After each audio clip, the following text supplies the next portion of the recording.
The inquiry is now resumed and it's 10 o'clock. This is into an appeal made by Dido Property Limited against the decision of Buckinghamshire Council to refuse planning permission for production space and supporting buildings for a screen-based media and associated services and industries at land adjacent to the A4155 Marlow Road and Westthorpe Farm Lane, Marlow. For anyone new today, my name is Kate MacDonald. I'm a Chartered Town Planner and Planning Inspector, and I'm appointed to hold this inquiry. This is the 9th day of the inquiry. Usual reminders, please. Mobile phones and other electronic devices, including laptops, switch to silent. We'll aim to break for lunch around 1 p.m. We'll have suitable mid-morning, mid-afternoon comfort breaks.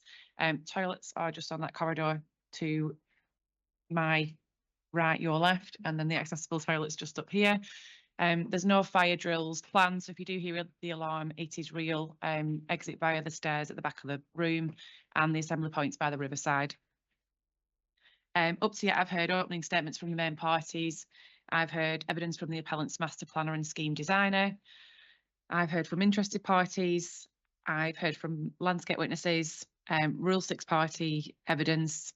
There's been a preliminary session without prejudice on the conditions and the planning obligations. There's been roundtable sessions on the topics of ecology and noise. I've heard some of the need evidence, and I've conducted a site visit to the site and surrounding area, and I've also did a site visit to Pinewood and Chinfield Studios yesterday. Today we'll continue to hear the appellant's evidence on need, and that's it for me. Any procedural or housekeeping matters? Mr. White. Just the one. I have just received from Mr. Dix notice that the updated statement of common ground has been agreed. I don't know if that message has got through to Mr. Bird, but the good news is not as yet.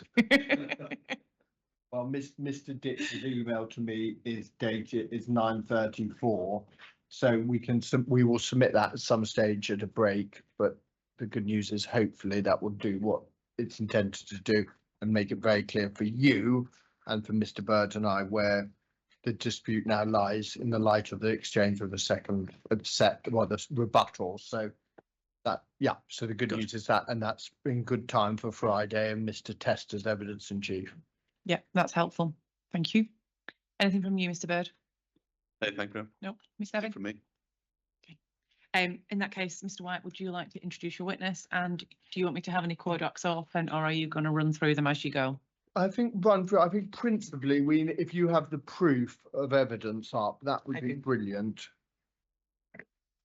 And I know, let me just, yes. Good morning, Mr. Chodorowicz. Is that good? No.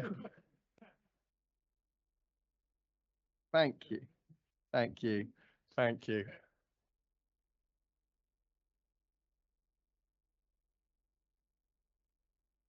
Or we'll call you Mr. C. Oh yes, Mike, is your microphone on? Oh no, on the bottom. Yeah. Okay. Working now, thank you. Do you want it a bit? Maybe it needs to come a bit closer and a bit. Yeah. Can everyone? Well, Can everyone hear me? Okay. Great. Wonderful. Okay. Let me introduce you to the inquiry, please. And if we go to paragraph 25 of your evidence, please. In paragraph 25, you are effectively a partner at Norder City. Norder City is an international consulting firm that was founded in 1979. Is that correct? Yes. And you provide both private and public sector clients with solutions. That seems to be the buzzword of this inquiry, solutions for economic analysis, strategy and business. There are offices in London, Toronto and Vancouver. You personally have had a career of 25 years. You've worked as a credit analyst, an economic analyst, an economist, a financial analyst and management consultant. And over the past decade, you've led or contributed to a variety of economic and policy research studies for various people in the audiovisual sector, including the British Film Institute, the British Film Commission, Screen Skills, Arts Council of England and Creative Scotland. You've had the opportunity to advise various people on film and TV studios, including advising Warner Brothers in relation to economic needs and benefits of their expansion, Warner Brothers Discovery on their proposal in Las Vegas, Sunderland City Council, we've heard about their proposed development on the Crown Works Studios. You've also provided analysis for Shinfield, Cardigan Hangar 1, Space Studios, Pioneer Studios, and the Denham Film Campus that we've also heard about. You've also advised Screen Capital West and Hounslow Borough Council. In partnership with Safari LLP, you are leading the evaluation of Bottle Yard in Bristol for the City Council and the West of England Combined Authority. You've also provided economic modelling and analysis for 3 of the editions of the BFI's flagship study, which recently, the most recent edition was the December 21, which was called Screen Business. Is that correct? Yes. And you also contributed to earlier versions of those. You previously prepared a forecast of film and high-end HEDV for screen skills that was used into BFI skills review in 22. You've also advised public sector broadcasters, slightly dying breed, and media sectors in relation to the Canadian Broadcasting Corporation, the Canadian Media Producers Association, and the Canadian Radio, Television and Telecommunications Commission. And you're also advised that's something I'll need Miss Nevins' help for. I'm certainly not going to read out the Irish media sector regulator's name, which assesses the feasibility of introducing a financial obligation under the Audiovisual Media Services Directive. So, in relation to this matter, can I just say you were asked, your scope of evidence, you were asked, frankly, to provide evidence at this inquiry. Is that correct or incorrect, please? That's correct. Right. Now, I think what I'd like to do, I'd like to go through your evidence, and can I just ask you, frankly, just a couple of other matters in relation to, yes, let's start off with the summary. Could you just, frankly, you've obviously heard quite a bit of evidence, particularly from Mr. Kershaw and Mr. Fannin last week. I just want to, globally, before we dig down into your proof, can you just summarise for the inquiry what your overall view is on the need for Marlow Film Studios as it relates to your area of expertise, please? I think maybe with reference to pairs 22 to 24, that's a summary of my conclusion from my research. But what I've concluded after researching the state of the global media sector and the proposal that Marlow Film Studios is offering is that first, there is a tremendous amount of demand out there in the global market. I estimate that there's currently over 55 billion pounds spent annually on the production of films and TV programs, the type that would be made at Marlow Film Studios. My research also has led me to conclude that that spending is likely to grow at between 2 and 4% over the next 5 years, 2 and 4% annually. And that's a real growth rate. So that's not meant to incorporate inflation in any way. So we're looking at a very large industry, a very large addressable market, and one that is slated to continue to grow. Furthermore, the UK is one of the most competitive jurisdictions in this market, and I'll talk about that in more detail later. But given the size of the market, the growth prospects, and the competitiveness that the UK offers, I think that the UK will be able to grow market share and capture some of the growth that I've just spoken about. And quite simply, just capturing another 2 percentage points of that 55 billion pounds of annual spending would be a sufficient amount of spending on film and TV production to meet the supply pipeline that we've reviewed, discussed, that's put forward in evidence. And then with 2 and 2.5% percentage points of that global market, there would be more than enough spending to create demand for the pipeline, but also for Marlowe Film Studios. So I see that it's quite reasonable to move from what is now an 11% to 12% global market share for the UK to one of 13, 14, possibly 15%, and thereby have more than enough demand for the stage spaces at Marlowe Film Studios. Thank you. Could we go, I want to do this principally by looking at your very good tables and figures because they illustrate the point. Could I start at page 6, please? Everyone, yes. Can everyone hear me? Because I can't, yeah, I missed it. Great. Yes, let's start table 1. Let's just have a look at these tables. And Mum, I hope you find this helpful. Let's look at the CAGR, both the entertainment media market. I imagine, can we use the Russian doll analogy? So that effectively encompasses everything in terms of entertainment media, does it? Yes, I chose to start right at the top, Mom, and look at the entire media sector. And the reason I wanted to do that is to just to have a very organized approach, but also because historically there's been a lot of shifts between different media. So we've seen shifts from print to online, from online to video. And so looking at the overall market size gives us a sense ultimately of what what this sector is like globally going forward. And what you see in table 1 is that at the moment, globally, and the entertainment and media sector, according to PwC and O Media, is worth $3 trillion annually.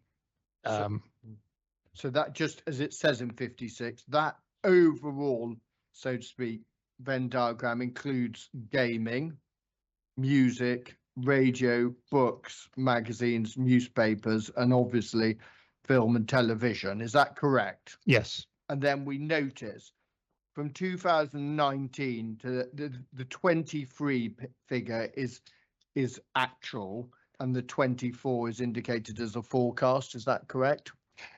That's correct. And that's the other key element of that table 1 is the forward-looking growth rate, which is at 3.9%, approximately 4%, which is a number that we're going to keep coming back to in terms of looking forward, the forward-looking growth. Well, let's just, in terms of, we see in 2019 we were at 2.39 trillion. Actual 2023, 2.83 trillion. So that growth of approximately $500 billion, is that, well, that's what is shown on the actual. Then let's go into the future and look at the forecast, and we can see from an as is 2.83 trillion to a figure by the end of 28 of 3.42, and that's where you get effectively the CAGR, the 3.9% is applying from effectively the 24, 25, 26, 27, and 28 figure. Is that correct? That's correct. That's a forward-looking growth rate. So just to summarize, and without leading you, with a compound annual growth rate predicted of 3.9%, what do you say about the future in terms of the overall worldwide market? The overall worldwide entertainment and media market remains healthy. It's driven by, again, even though we are constantly changing the way we consume media and the platforms we use and the mediums, there is still tremendous amount of consumer appetite for media. And PwC has been, they've been analyzing and forecasting the global entertainment media market for many, many years. It's become a go-to resource for statistics on the entertainment and media industry, looking at global turnover, the global market size, and that's what we've done here. Okay, and then if we go over the page to table 2, in terms of a pie chart, we then see that figure, effectively, that global figure for entertainment media, what you've done in table 2 is you looked at the global revenue in film and television. Is that correct? Yeah, so the next step down in this organized analysis is to go from the overall entertainment and media sector to audiovisual, film and TV, and that's summarized in table 2. And so out of the 3 trillion, film and TV was worth 882 million in 2023. Billion. Sorry, billion. Just to get our bearings, worldwide market overall of entertainment and media in 23 of 2.83, of which in 2023 882 is film and television. So broadly 25%, as you put in 60. I mean broadly it's about 25%. Don't trust my math, but broadly you probably can work it out. It looks a bit higher than that, Okay. but yeah. Just to give a sense of perspective. Yeah. So let's look at what's happened in terms of actual figures. From 2019 to 2023, do we see a growth in revenue in that specific element of the entertainment market or not? We did see growth. It was 2.2% between 2019 and 2023.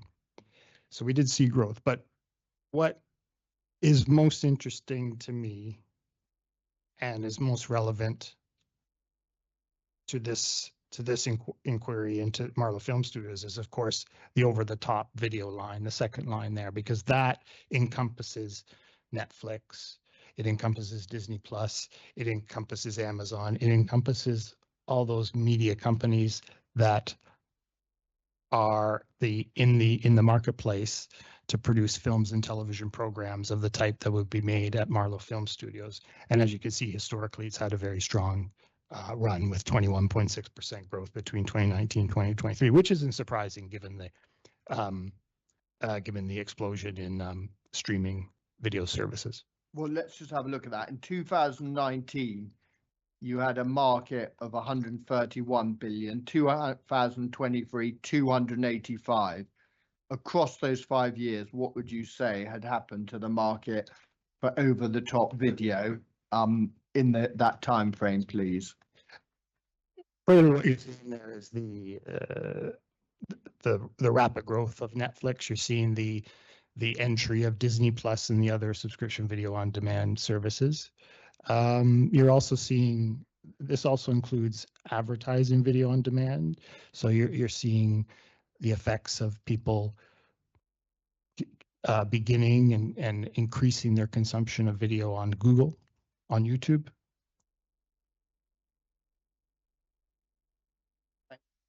Then can we please let's go into the future. Let's see what table 2 looks at is existing or past performance. Table 3 looks at the future. And let's see what can you summarize? What is predicted up till 29 in this sector in terms of forecast growth, please?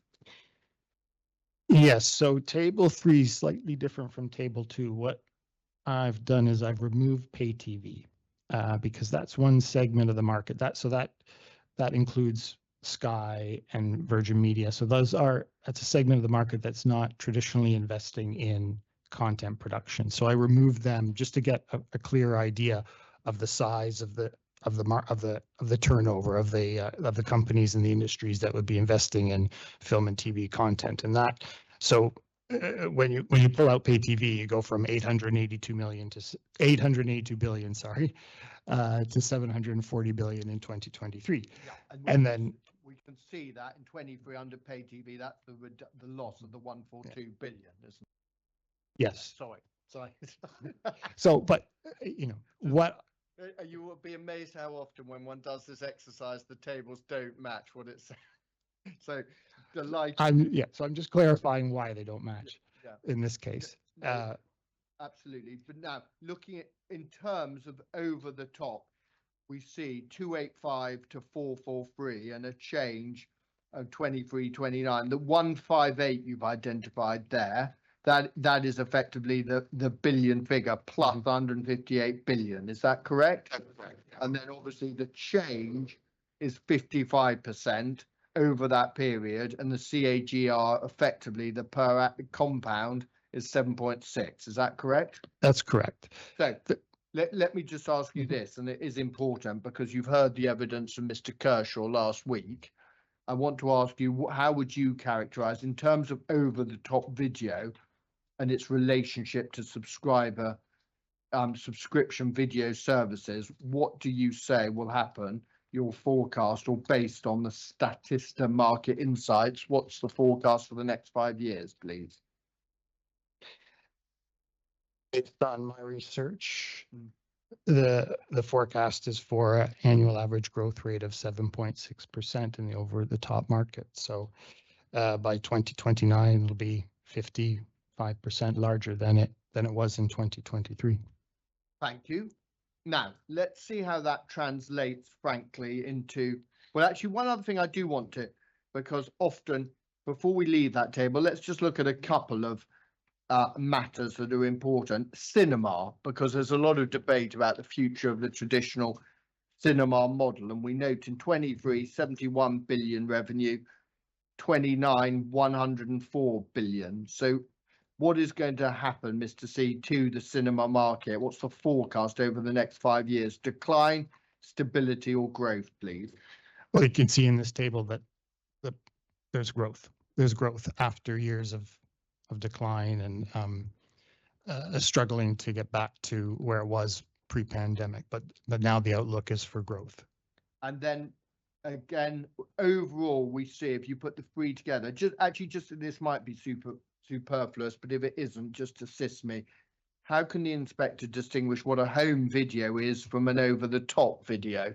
I love the idea of going home and saying, right, guys, let's all watch an over-the-top video tonight. I'm sure it's a term. Yeah, I think, yeah, the distinction is that over the top is video programming delivered over the internet, over an online service. And I think that's another important thing about what we're seeing in this table, is that the one segment that is dragging down the overall growth rate, that being traditional TV and home video, which I would refer to home video as we knew it 10 years ago, DVDs and such, is the one segment which, isn't really part of the addressable market for Marlowe Film Studios. The two segments that are showing growth are over the top and cinema. Thank you.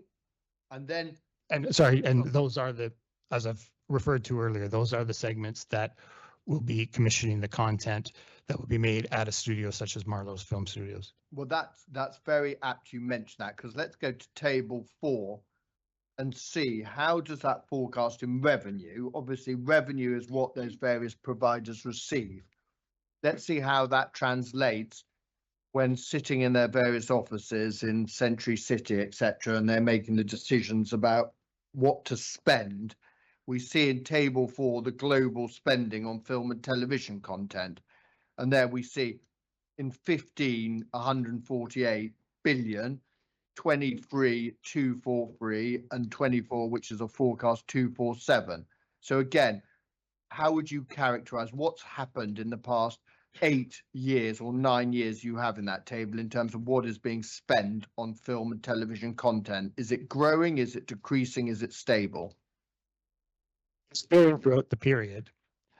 You can see in the table that it was growing quite quickly up until 2021, and then it's leveled off with particularly with the strikes in 23. But this is now, we're getting closer in this analysis to the addressable market. We have looked at the turnover that supports the content spending, and that is healthy and is forecast to grow. And now we're looking at how much of that 740 billion is devoted to content creation. And that's the 243 billion in 2023 and the 247 billion in forecast for 2024 when this was published. Then if we go over the page to table 5, is it right that you've got those 6 providers? Now let's just spend a moment on them because we've heard a lot. Disney Plus is pretty much, is it not, what says on the tin effectively? It's where Mr. Fraser spends most of his time watching.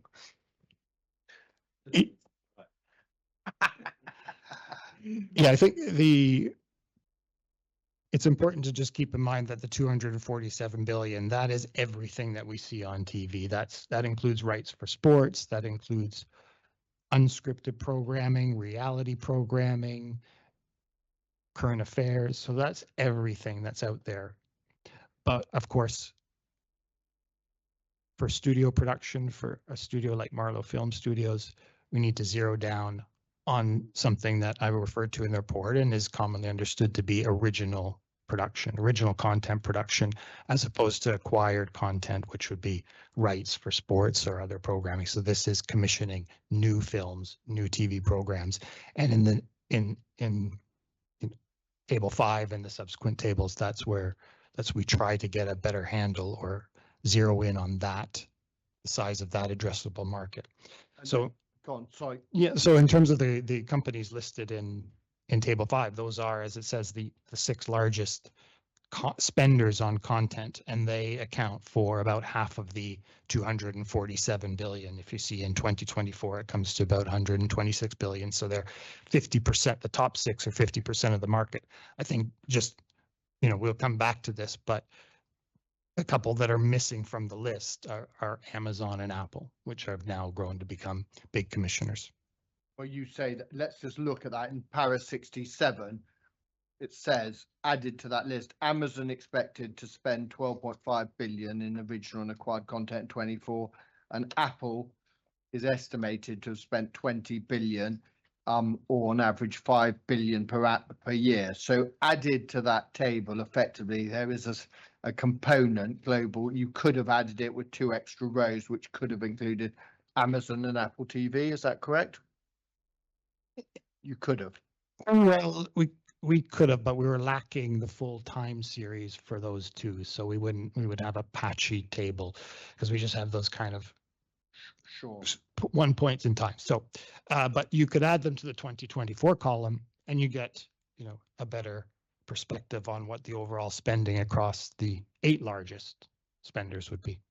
Well, looking at the 6 largest, again, can I ask, in terms of the 6 largest providers, they were spending in 2020 90.7 billion, in 2024 125.8 billion. Again, is their spend of the top 6, is it growing, decreasing, or stable, please? It grew at a compound annual growth rate of 8.5% during that period. Okay, then let's look at table 6, which is the share of video content spending.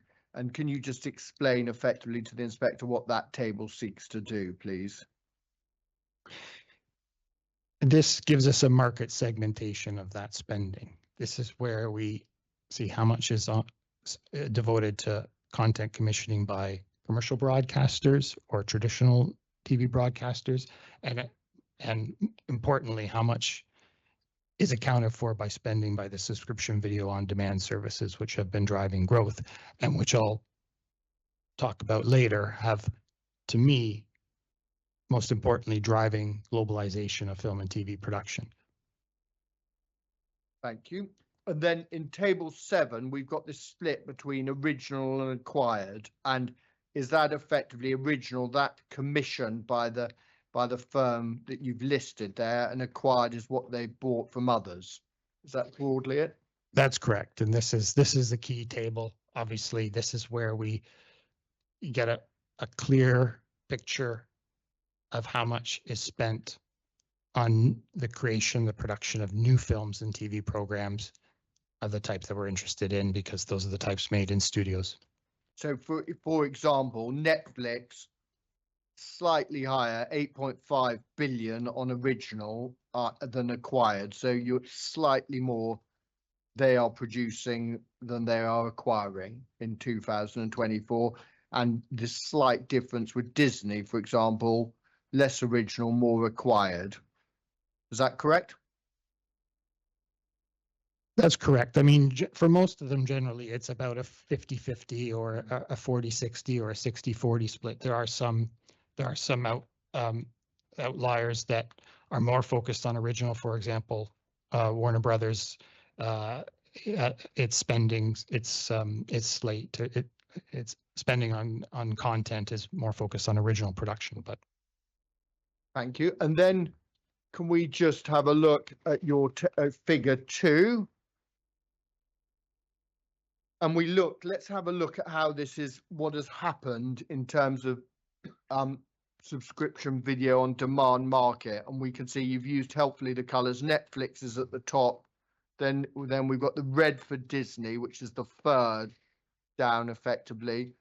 Discovery fourth down, Paramount Plus fifth down. I know that I'm talking about where it starts, but basically this shows the left-hand column shows the number of subscribers, and at the bottom it shows the year. Is that correct? That's correct. And again, for example, Netflix in 2013, 36 million subscribers, 2024, 273 million. For example, Netflix 2013, and I'm going to take you off piece for a moment. What is your view? How much of those 36 million were probably resident in the United States? Probably at that time, probably all close to 100%. I'd say. I think at that point, Netflix was really only available in the United States, maybe Canada as well. And then we see that, and we see some, obviously, some of the steepness of the graph is greater, like Netflix. And then we have others that are reasonably static, like the bottom one is that Hulu effectively, which is part of now Disney Plus. That's correct. Yeah. So we then at table 8 look at we move into the future and look at the forecast. And in terms of those SVOD subscriptions, we looked at this with Mr. Kershaw, but we're looking at effectively in total 2023, 1.4 billion, that's effectively subscribers, and by 29 it'll be up to 1.79 billion. Is that correct? That's the forecast in this table. Yes. And the same US based services, the same. And the point is, obviously, it doesn't correlate to population because they're, unlike Mr. Fraser, some people have multiple subscriptions. Is that correct or incorrect? That definitely could be part of this. Yes. So again, looking at the forecast, don't worry, Mum, Mr. Fraser's going to do Miss Evans so he can get his revenge when that comes about. In terms of the forecast into the future, I mean, let's just grasp this. It's a fundamental part of the Rule 6's case that there was this bubble in terms of SVOD, and something's happened to that bubble which isn't particularly good. I want your view, looking at the forecast for SVOD over the next 5 years up till 2029. What is your view based on these figures of what's happening in that market over that time period, please? Well, in terms of subscriber growth and revenue growth, we're not seeing a bubble. We're seeing a slowing in growth. We had growth of over 20% between 2023 and 29. And looking forward, we come back to the growth rates of 4%, and here they're nearly equivalent between the global services and the US based services. So it's not as fast as it was during the period of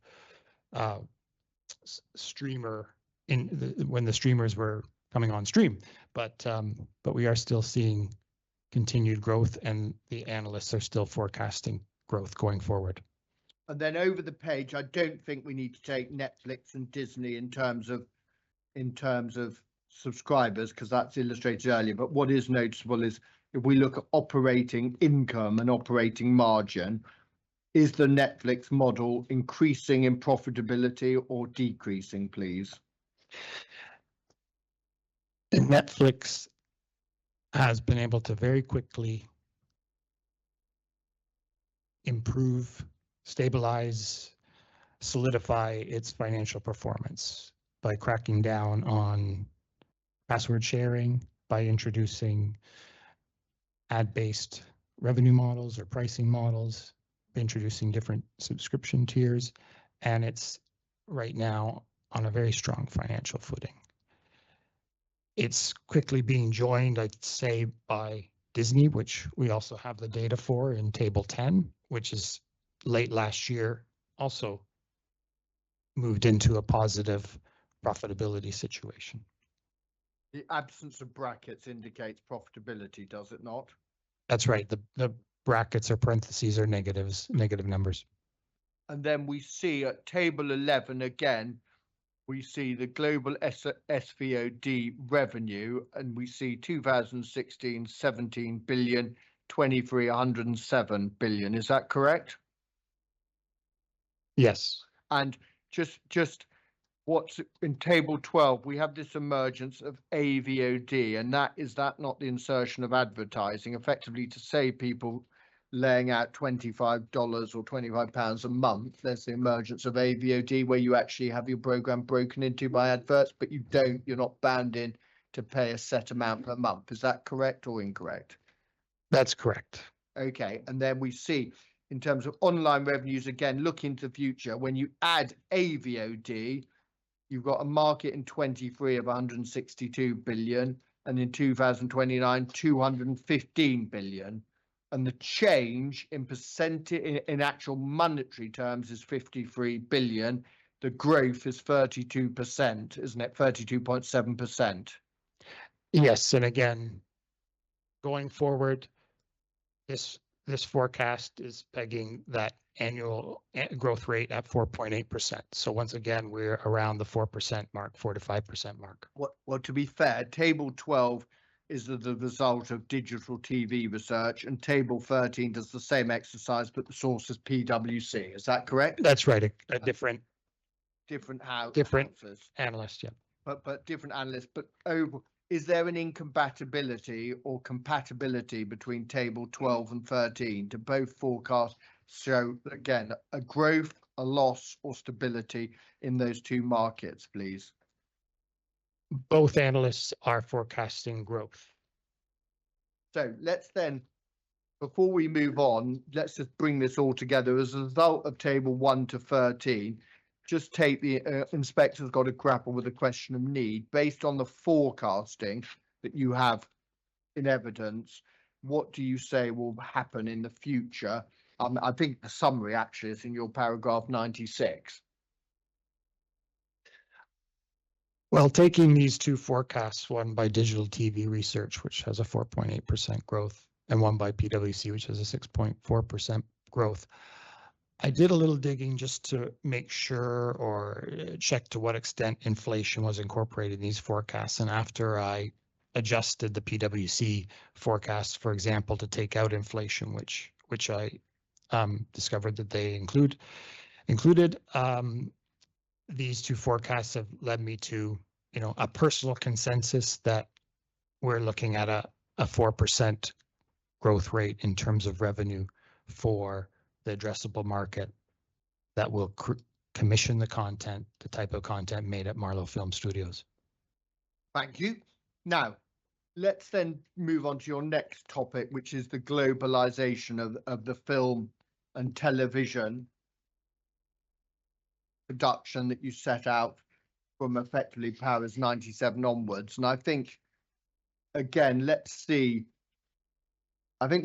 I'm not going to go to British Columbia, save just briefly to note that this shows the market from, what is it, 300 million, 298, you say in 102, 298 to 2.8 billion by the end of 22-23. Is that correct? Which table are you at? I'm at figure 3, Oh. and I'm reading from para 102. Yes. Just, Yeah. Yes.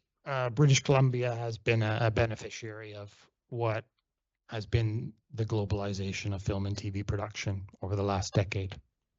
and then table 14 specifically looks at Netflix and where it's spending its money. And we can see in 2016, it was spending 3.7 billion in North America and 1 billion international. So the split was 79%, 21%. Is that correct? Correct. And then in 23, the last year we have figures, we now see it's 50-50, 7.1 billion in North America, 7.1 billion international. Is that correct or incorrect? That's correct. And that then, let's just look at table 15. Again, the subscription, and this is again over the top, is it? Yes. Over the top subscription numbers, and this again sees, I mean, effectively, hence my point about Netflix subscribers in 2013. In 2016, there were far more subscribers in North America than Western Europe, and in 2025, actually, the forecast figure is Western Europe to overtake North America. Is that correct? Yes. Now, let's look at 109, because that's quite important. 109 is effectively talking to your table 16. And this is quite these are previous, it shows the global spend, both in dollars. The first row is dollars, second row is pounds. Is that correct? Yes. And then we look at what's happening in the market. And remember, I took Mr. Kershaw to this. In the UK, we see, and actually, let's just make this clear. When you have the 1.5, the next four rows, are those figures in dollars or pounds? i.e. UK, Canada, Australia, Pounds. pounds. So UK 1.52 billion in 2015, 2023 3.74, which gives you a compound annual growth rate of 19%. Is that correct? Correct. So let me just ask you this. In terms of the UK over those 9 years, how would you characterize a 19% growth? What's your view on that, please? It's a further evidence of the globalization of film and TV production, in my view, that the growth rates in production activity in the UK outpaced the overall spending on audiovisual content, which was 6% during that period. Now, let's then just spend a moment. Let's take the inspector, as we would all like, considering the weather. Let's go to Los Angeles for a moment and look at table 1718, and let's imagine we're in Universal Studios or Century City or Warner Bros, wherever we may be. And table 17, what we see you've done is look at both feature film annual shoot days and television annual shoot days in Los Angeles. Is that correct? And just look at between 2018 and 23, both in terms of television and feature film shoot days in Los Angeles. What is the statistic showing us in terms of what's happening? It's showing a decrease in shoot days for feature film and television production in Los Angeles, which is the flip side of globalization of film and TV production. And then we see table 19, what you've done there, the 11,452 in 2013, I imagine, is from table 17 to 2022 plus the 9,430, is it? Yes. So that gives you, so you've added the feature film and television days in Los Angeles to give you the figure of 11,452. And then you've done the same exercise in the UK effectively. Yes, again, to juxtapose the situation in Los Angeles versus the UK. The production is declining in Los Angeles and it's increasing in the UK. Now let's just spend a moment on 117 because that's important. There you say, let's just talk about this for a moment, that the increasing global nature and contestability of the film and television production market is positive for the UK. It means the UK compete for upwards of 55 billion to 70 billion in annual global spending. Well, let me just ask you to expand on that. Why do you take that view, please? Well, historically, the vast majority of film and TV production was concentrated in California and Los Angeles for a very long time. With the introduction of subscription video on demand services, and as we see in the statistics, we start to see the globalization in film and TV production. And I think this globalization, in my view, represents the contestability. It's no longer just a fait accompli or a disadvantage for other countries vis-a-vis Southern California or Los Angeles. Now, a variety of jurisdictions that can put together a competitive package, and the UK is certainly one of them, and some provinces in Canada are, and there are other countries, are on practically equal footing to bid for and win commissions of film and TV production. And that's why I use the word contestability. And so when I look at the 55 billion pound market, to some degree, it is, a large part of it is up for grabs, in my view. Now, let's move on to your chapter 4 and deal with where Britain sit on that. And frankly, let's start off at table 20. Table 20 looks like something, frankly, like this gives the inspector an impression of effectively what has happened. Is it that various jurisdictions have decided to give tax preference or tax benefits for the making of content? Is that correct? Film content and TV content. We've only listed 20 jurisdictions here, but there are more.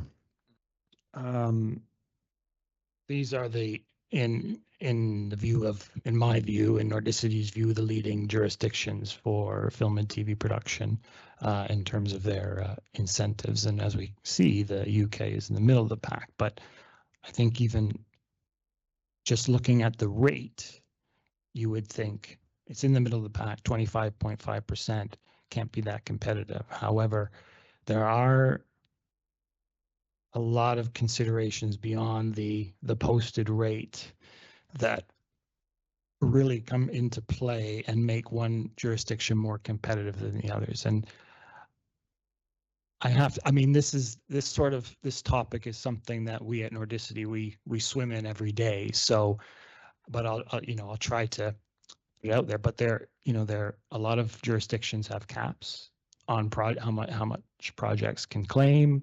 They have caps on the annual amount that they'll pay out to all the projects that qualify for their incentives. So all to say, I think that the consensus is globally that the UK has one of the most competitive film and TV production incentives. That is one of the reasons. Okay.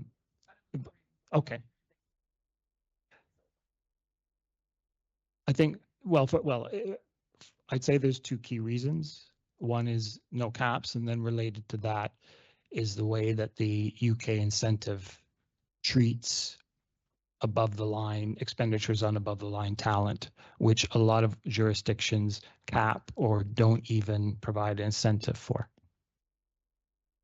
Can I just ask you, line 17, is that Prague? What's Czechia? Is it a region of Czech Republic?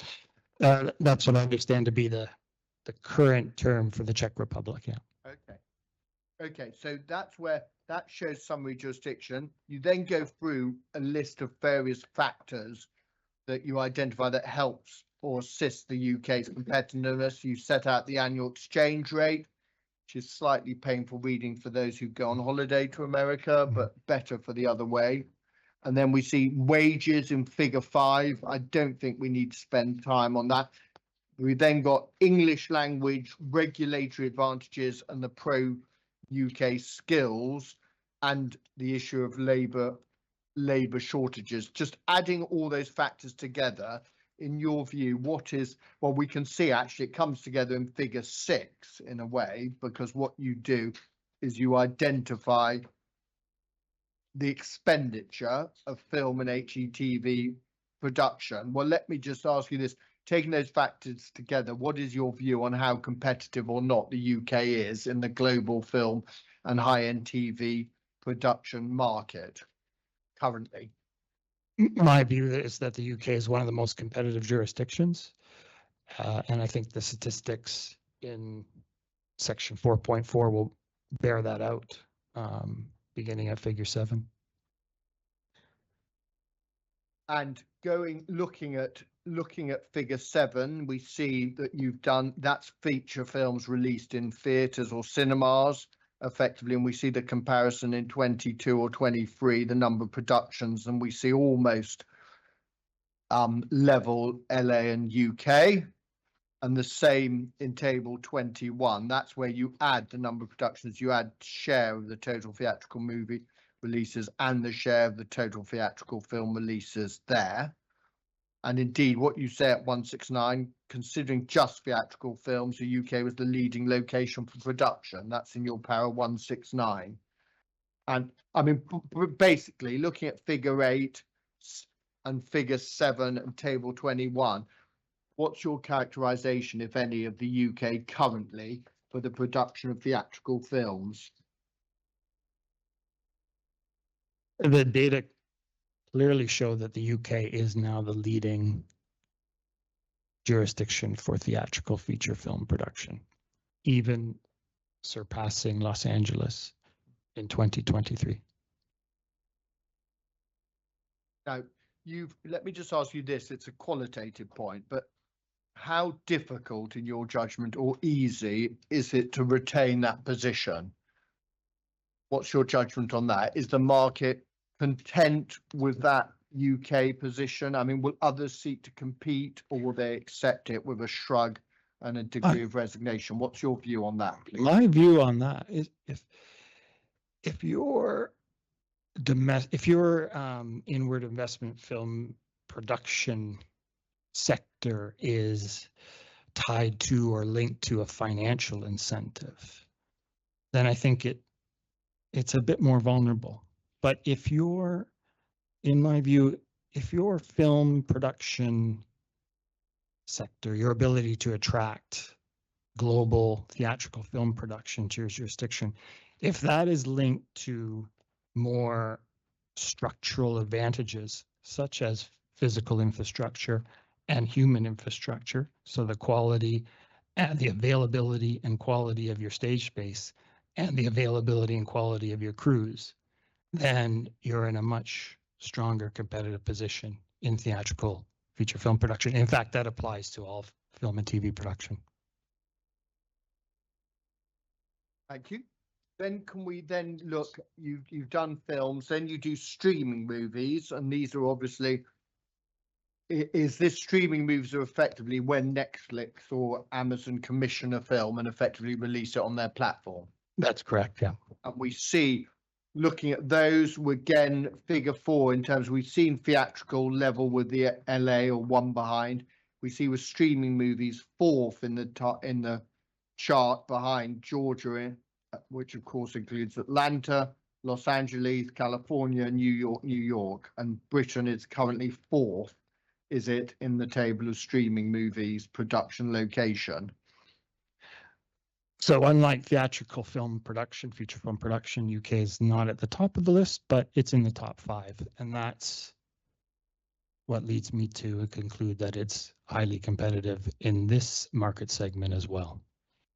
And the next market you tend to spend a moment on is American scripted television production.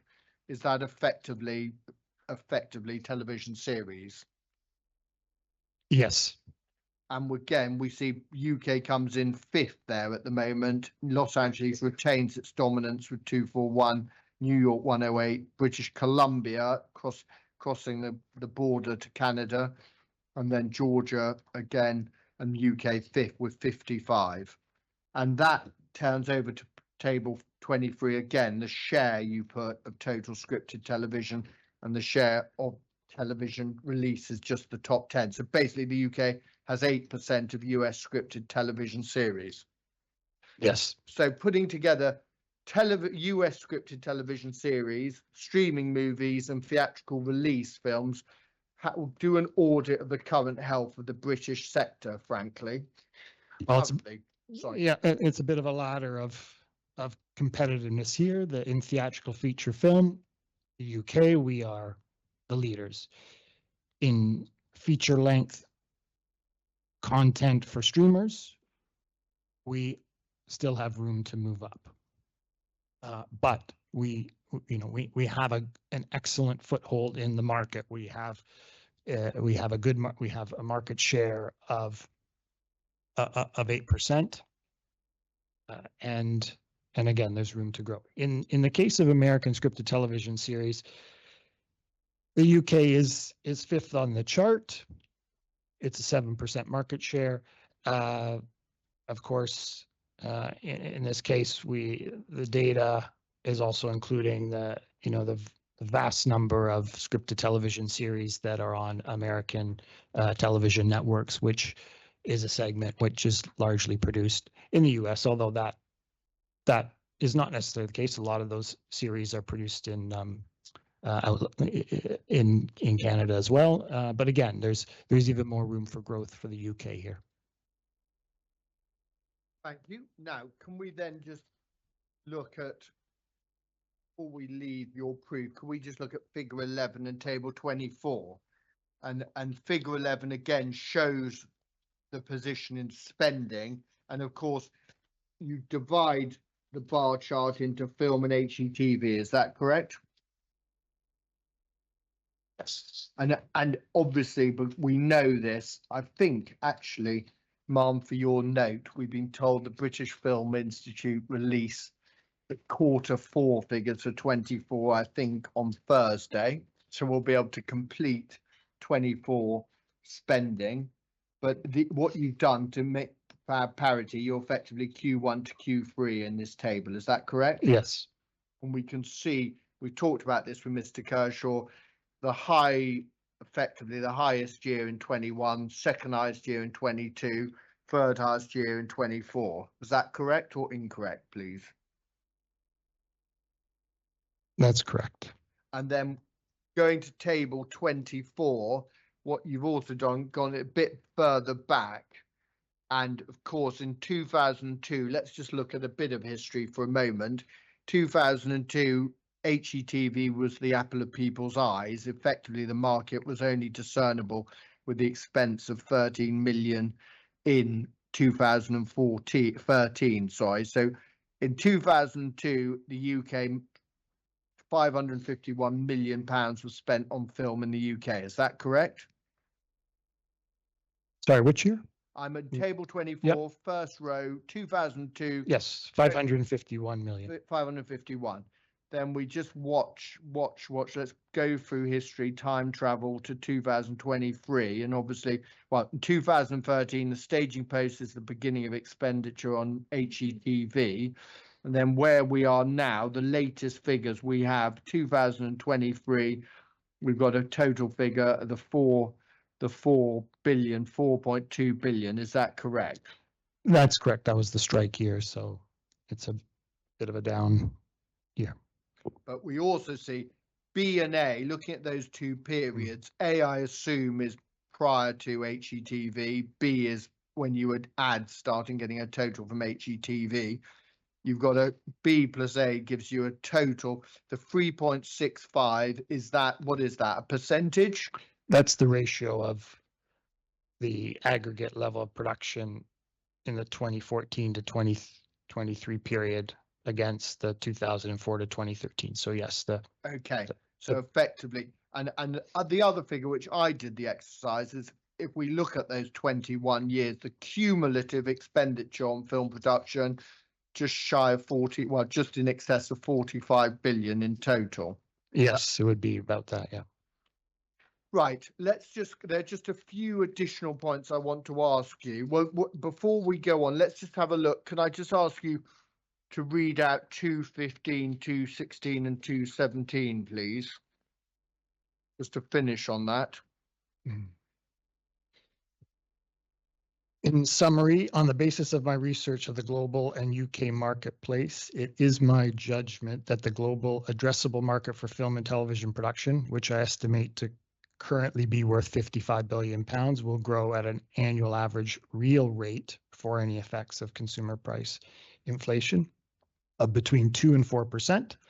At those rates of growth, the global market will add between 7 billion pounds and 15 billion pounds to its annual spending on original film and television production by 2030. So that's the equivalent of 14 to 30 Marlowe film studios.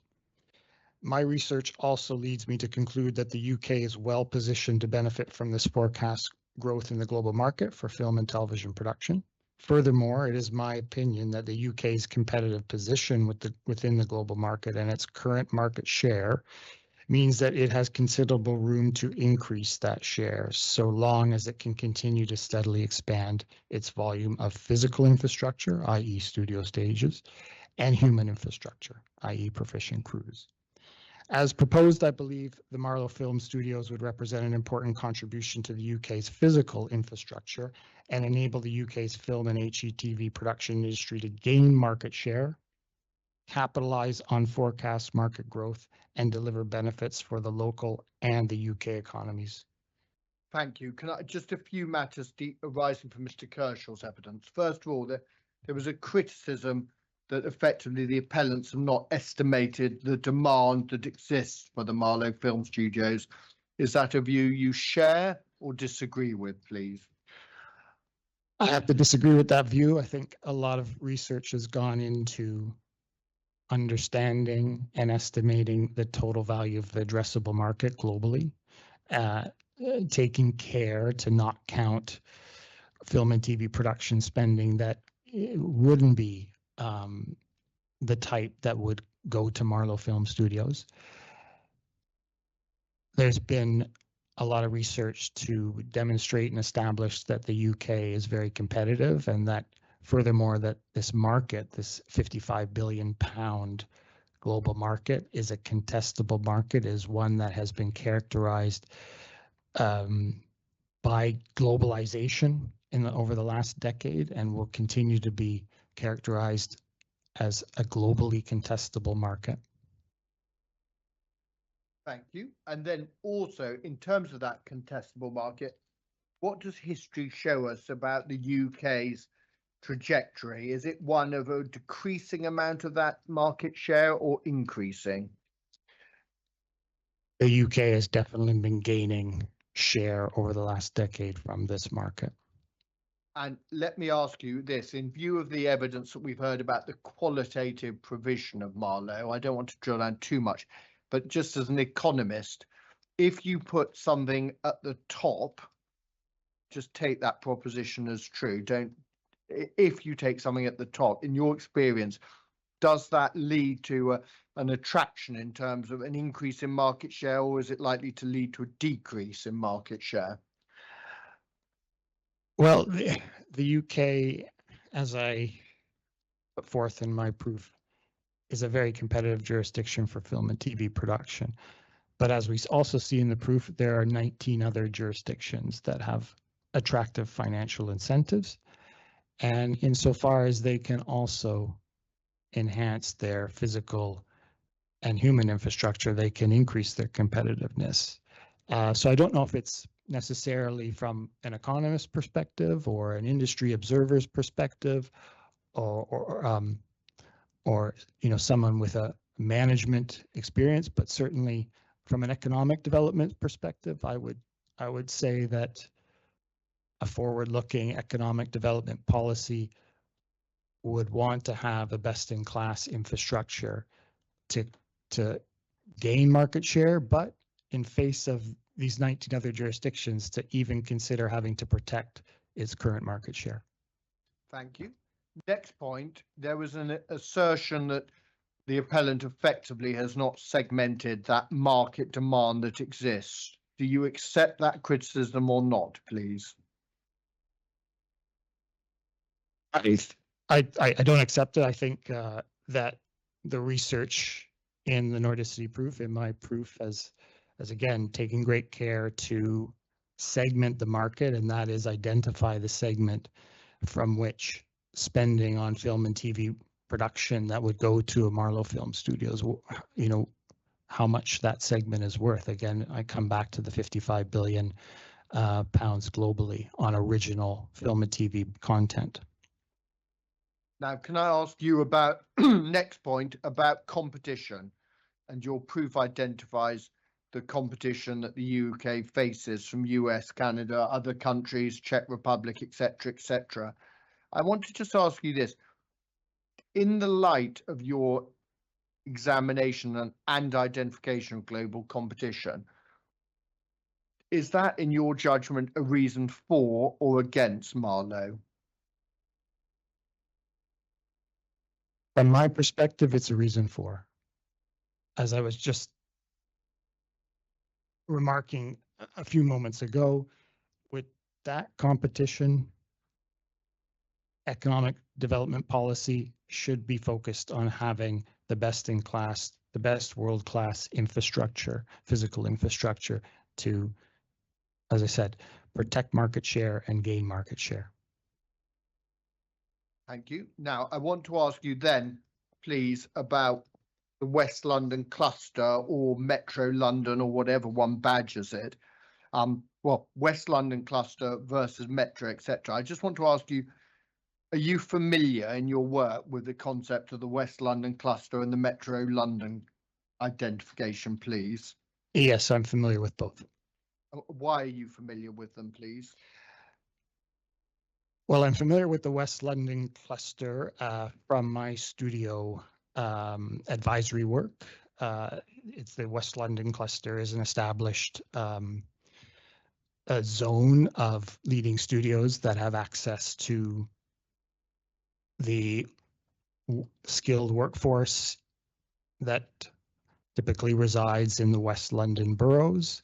It has access to international airports, i.e. Heathrow, so it has those advantages that other parts of the southeast and London may not have. So that's the West London cluster. The Metro London is not a cluster, and so yeah, my familiarity with the Metro London definition is quite close, because I was there when the Metro London definition was developed, and it wasn't developed to redefine a new cluster. It was developed to resolve a statistical anomaly or misrepresentation, I should say. Effectively, the filming statistics for the UK are organized by international territory level 3, or sorry, international territory level 1 units. So you have the Southeast, the Southwest, the East Midlands, the West Midlands, Yorkshire and the Humber, the Northwest, and then in Scotland and Northern Ireland, and East of England, very key. And what happened or has happened is that Hertfordshire is part of East of England. And because Leaves the Studios and other studios are in Hertfordshire, if you just take the statistics on filming and therefore its economic contribution regionally without scrutiny, it looks like the East of England is one of the leading regions of the UK for film and TV production. However, I think the reality on the ground is that when we think of East of England, we think of Cambridgeshire and Suffolk and Norfolk. And so it was a bit of a misrepresentation of the regionality of film and TV production. And so for that reason, there was a bit of chopping and changing, and Hertfordshire was moved out of East of England and appended to Greater London to create this Metro London geographic area. And then, of course, by the same reasoning, Buckinghamshire and Surrey were also added in, again, moved out of the Southeast ITL1 into, appended to the London ITL1, and this was and then called the Metro London. So all to say, it was never intended to redefine a cluster. It was just intended to provide a more realistic representation of the regional distribution of film and TV production and not distort the situation and portray East of England as a major hub of production. Sorry, that was probably a longer answer than you intended, but. Absolutely. Now, just one last thing before we close examination, Chief, and I'm not going to ask you about employment generation because it's not something you cover in your evidence. That's for Miss Evans on Thursday or maybe tomorrow afternoon, no, Thursday. But I just want to identify you because it's relevant that when Miss Evans mentions at 6.6 of her evidence, the feet weeks, which is one of the great phrases, the feet weeks that would be supplies, and it's identified as part of the Safari Shampness report that was submitted for Bray Studios.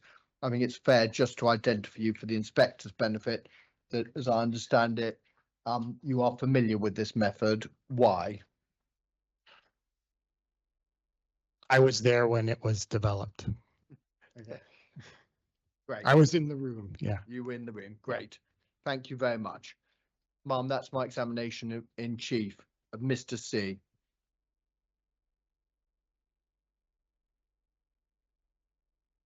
Mr. Bird cannot ask a question without every time mentioning my witness's name.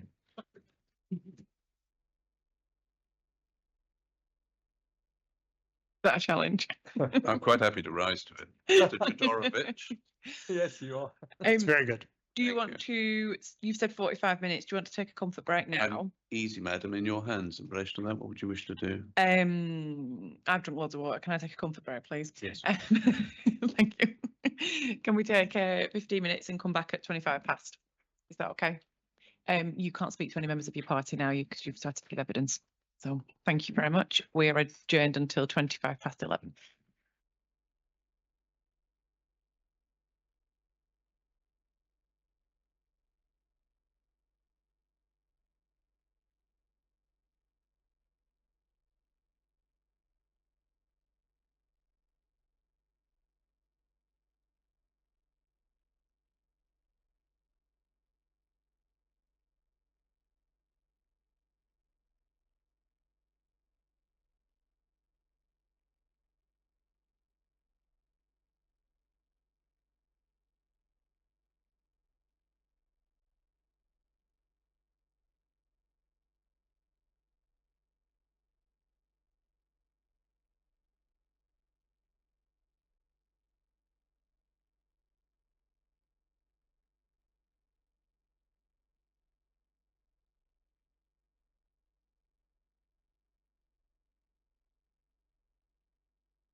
Did you not?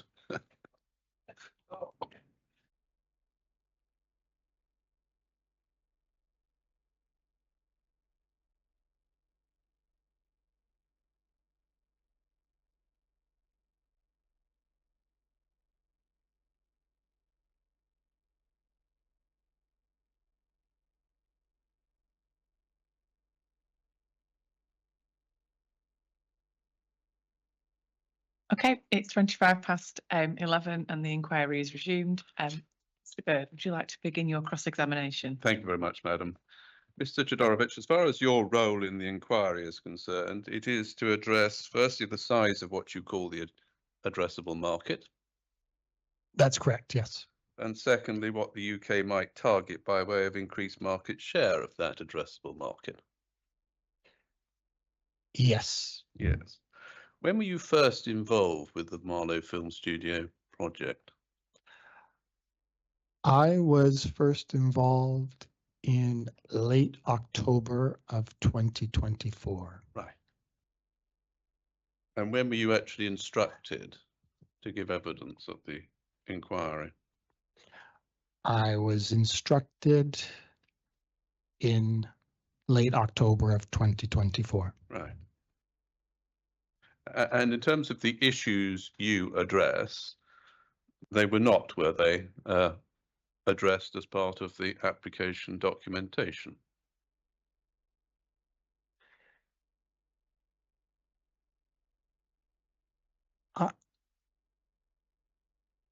I think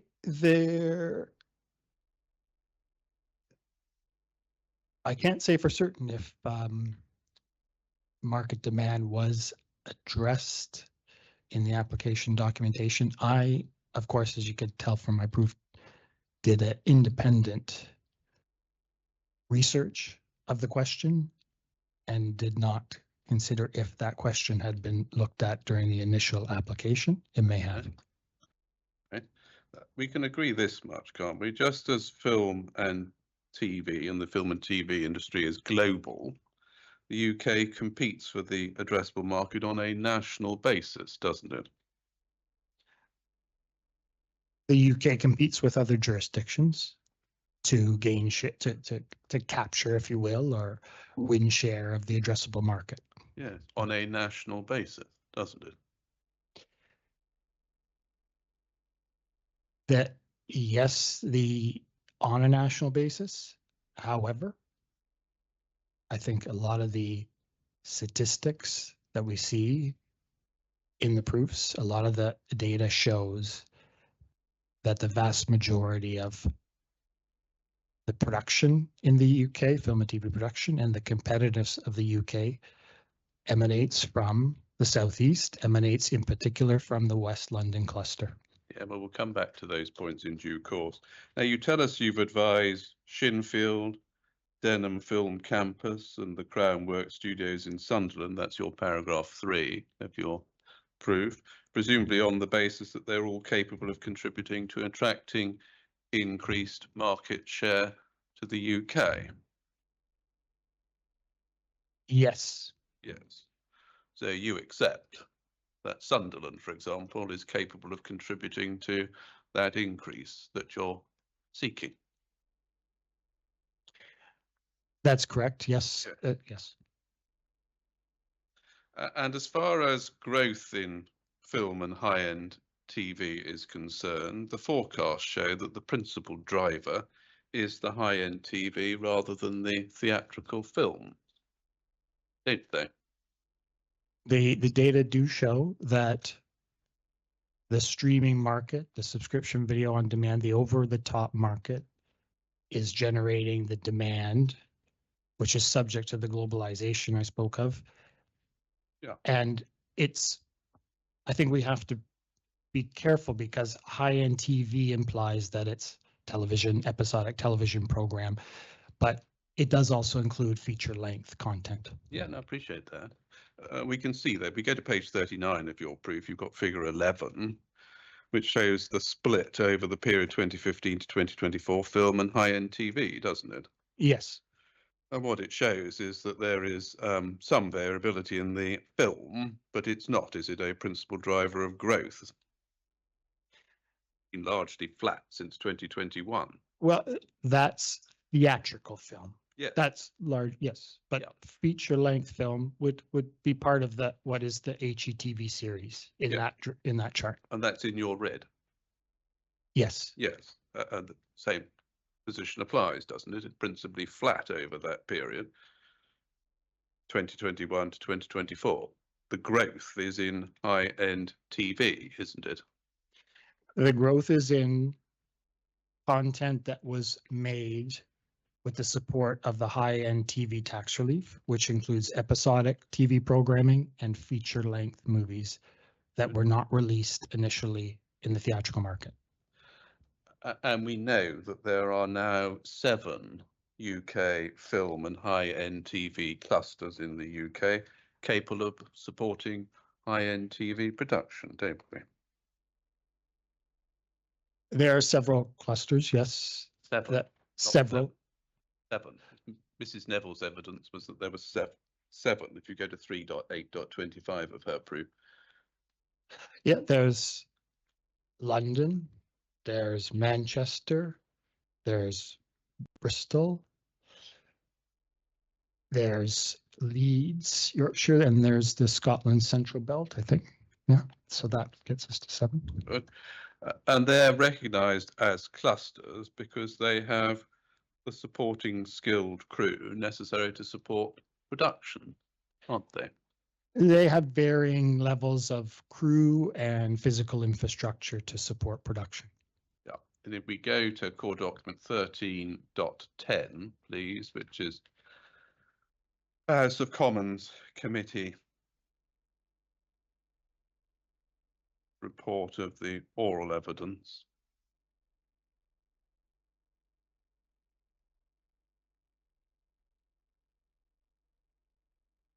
PDF page 38, madam. It should be question 264. Oh, 13.10.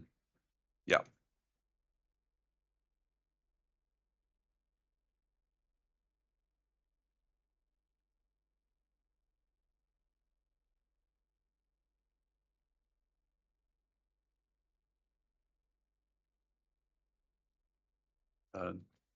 Bottom of page 38, PDF 38, question 264. Do you have that, Mr. Chodorowicz? Yes. Julie Editor asked a question, particularly in relation to Sunderland, as it so happened, and the answer from Adrian Wootton, the BFC Commissioner, was that the workforce is a mobile one, but the encouraging thing from my point of view is that I mentioned earlier, we now have 7 established production clusters in the UK, nations and regions. We call something a cluster when it has infrastructure and an established crew place, but there are others that are developing. The North East and Sunderland and Birmingham are developing, and those are on top of the 7 that I've already mentioned. Yes? In fact, Mr. Wootton's is a fair statement of the current situation and the dynamic situation in terms of other clusters that are also trying to develop with a combination of increasing their physical and human infrastructure. And it's no part of your analysis, is it, to assess the potential of the regional clusters to contributing towards an increase in attracting market share to the UK, is it? It's not something you've done. It's not part of this proof.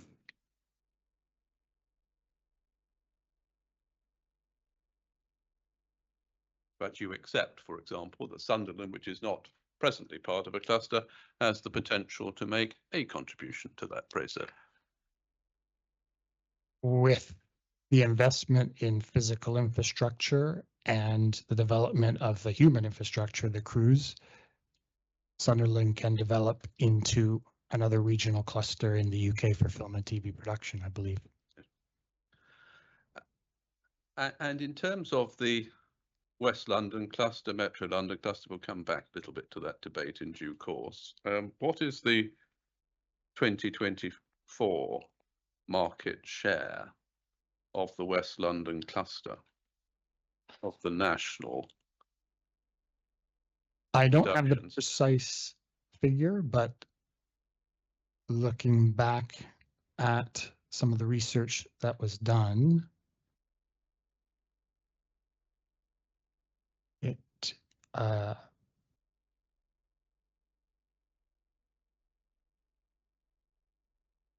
I'd have to, it's certainly not something that I looked at for my particular proof. I would think it would be in around the 75-80% mark, I'd think, but I'd have to check that. And I'm looking here for recent data. Recent data would be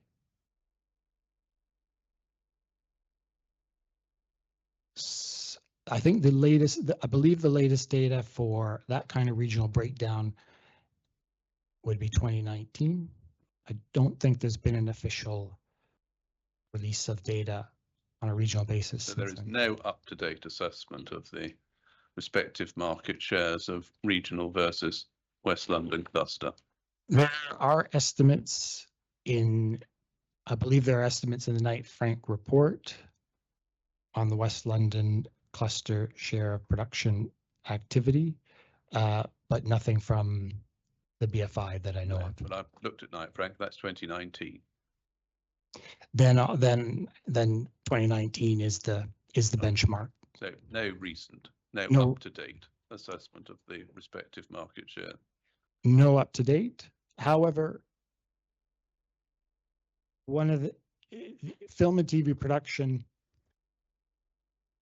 tends to can very much gravitate or cluster around physical infrastructure. So if we wanted to, estimate or ascertain how that regional share has maybe changed between 2019 and 2024 or 2025, we would look at how the distribution of physical infrastructure may have changed across the UK.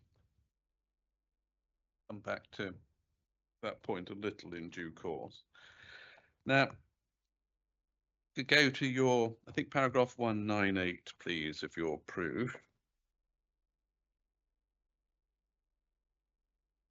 which is on page 43.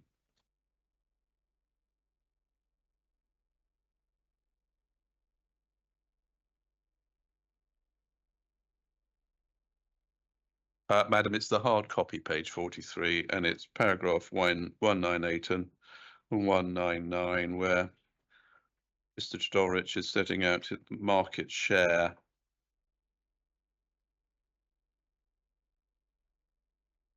potential. Do you have that? Yes. Good. I just want to be quite sure what your position is. Is it that the UK should be seeking a 1.7% share of the current global addressable market, or between 2 and 2.5% of the global addressable market, which are the differences between 198 and 199? 2.5%. Right. Yeah.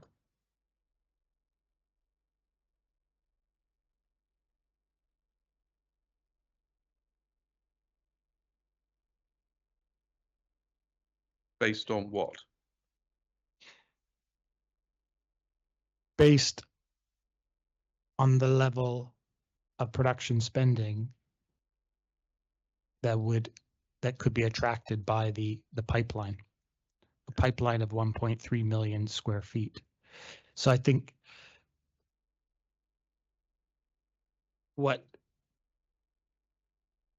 think it's important to recognize that often supply can drive demand. So when producers are looking to film to produce content in a jurisdiction, obviously they need a financial incentive to attract them. And as I say in my proof, that has become the price of admission. But then also they require a combination of physical and human infrastructure.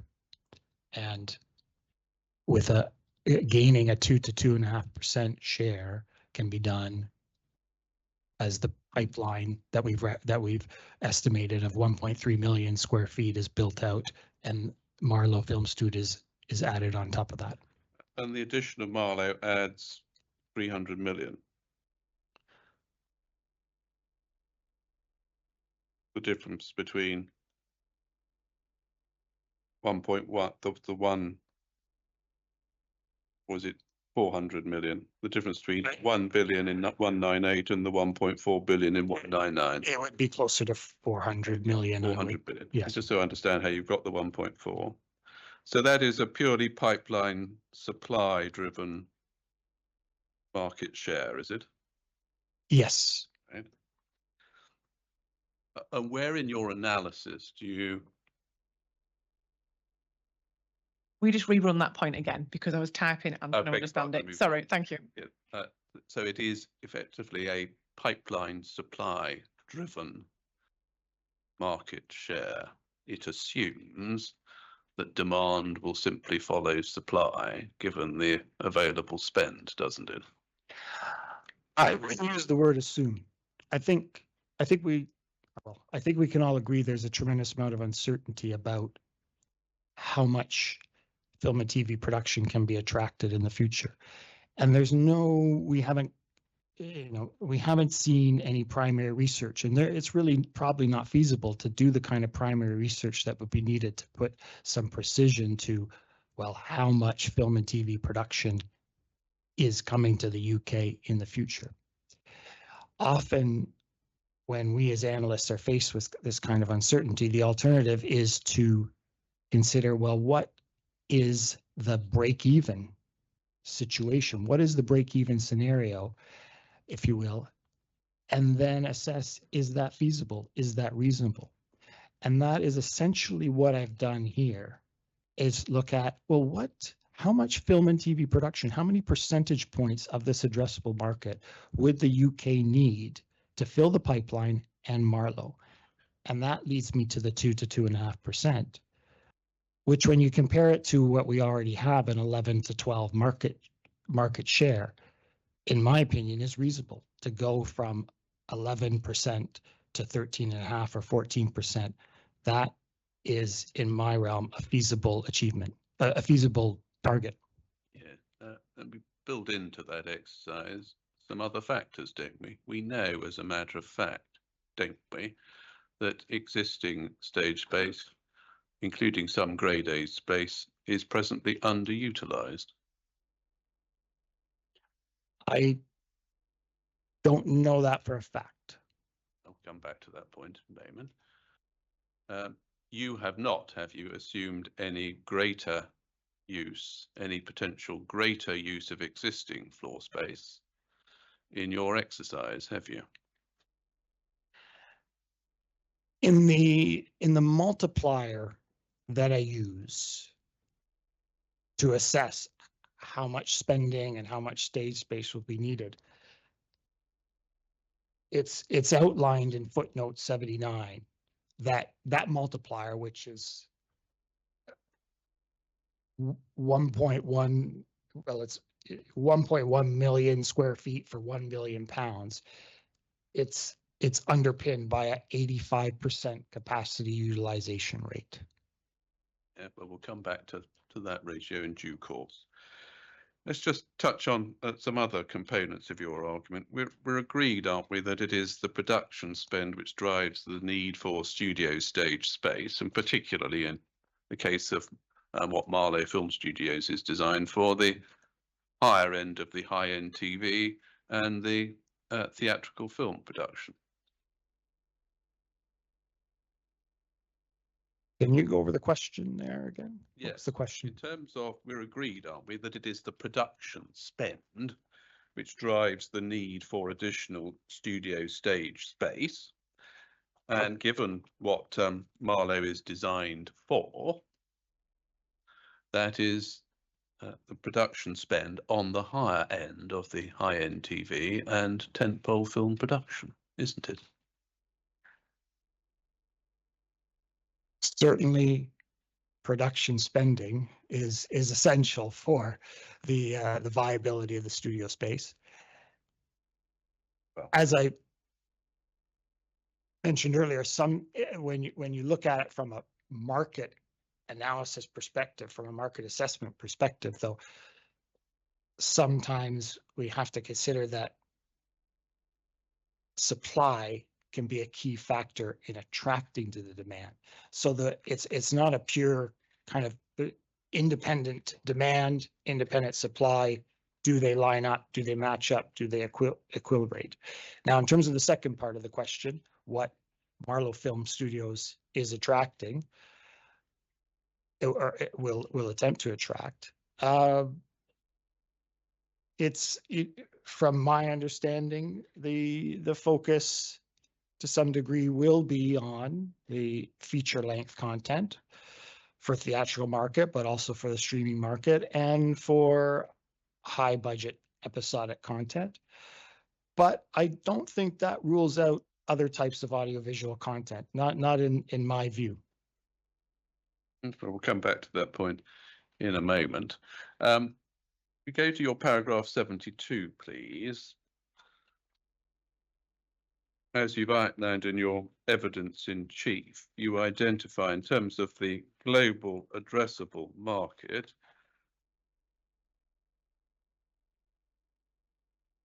that stands at £55 billion, doesn't it?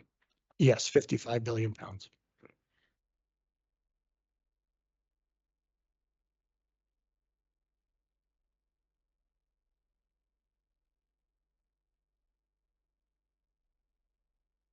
And if we go to your table 7, principal driving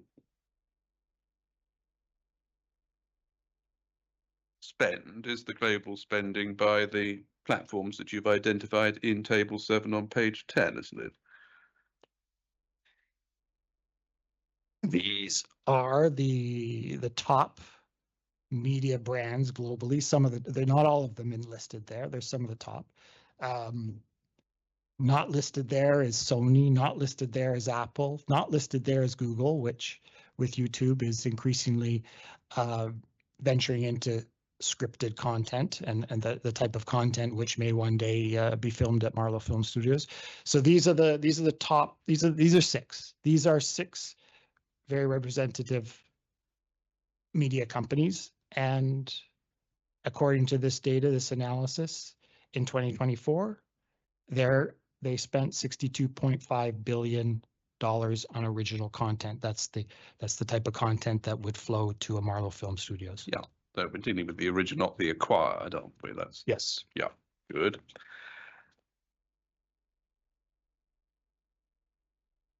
And we know, don't we, that in terms of the 2024 spend, up to the 3rd quarter, it was 4.7 billion. This is the UK spend. And Knight Frank forecast for the full year 6.2 billion. I don't think they forecast 6.2 billion. Well, we can turn up Knight Frank. I don't want to put the right figure. There's a different figure. I'm happy to be corrected. I think they may have forecast a slightly higher figure, but maybe I'm misremembering. Could take a look. Well, I think it's fair to say, I think they forecast that it would be 6.2, but potentially with adjustments, yes, it could be yes, 7 it was million. Absolutely. It was 6.2, but then with the BFI adjustments, it was 7.1, I And believe. we'll see on Thursday whether that's right. Yeah. Yeah. Okay, good. But whether it's 6.2 or 6.5, it's been a slow restart from the strike. I analyzed the BFI statistics, and in the summer we did a report where we had to forecast, we had to make an estimate for where the 2024 would land, and based on the first half of the year, it was quite low. And we had to revise the report after the 9-month figures came out. The first quarter of 2024, just the Q1 activity on film and HETV production in the UK was about half the average for 21 and 22, the 2 pre-strike years. It was really a slow start, really. And I feel that 2024 is being dragged down by a very, very low first quarter, a somewhat underperforming second quarter. But then when you look at the third quarter numbers, I think the third quarter of 2024 was, I believe it was like the second highest third quarter if you look back the last 3 years, taking out the strike year. What I'm saying is that there was an acceleration that we saw take place that it was a slow start, but it really has picked up, and we will see next week. Sorry, at the end of this week, how well the fourth quarter was and what that means for the full year. But that being said, I think what we also see in the marketplace is, as I said earlier, the adoption of ad revenue models in the streaming market. They are helping to improve financial performance, return financial confidence to a lot of these media companies. And once they have the financial strength, I believe they'll have the confidence to increase their investments in content in 2025 this year. Well, let's just put that in some context, shall we? We go to your summary approved page, little Roman 5, paragraph 13.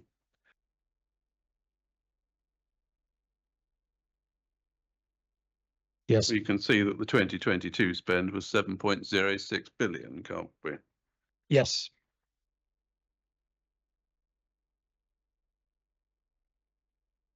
And if we go to your page 33, paragraph 165,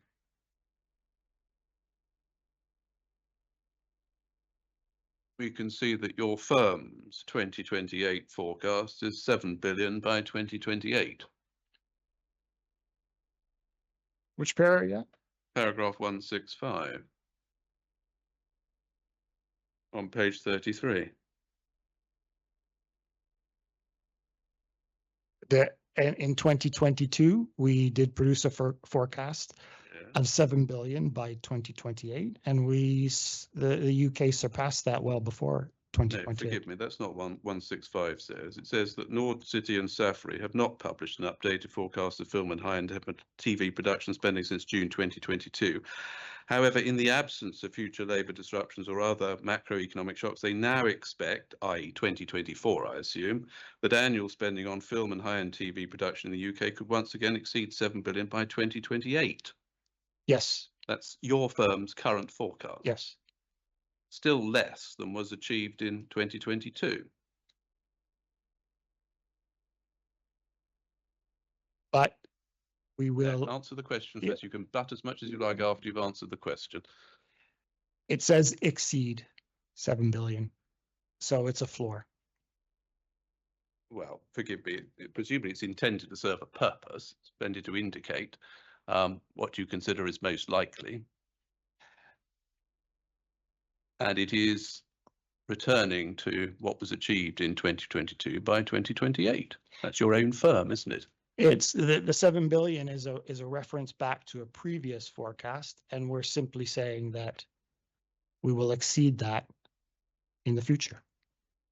Well, you then go and say this represents growth of 13% over the projected 2024 annual level of 6.2 billion. So you've used it to calculate growth, haven't you?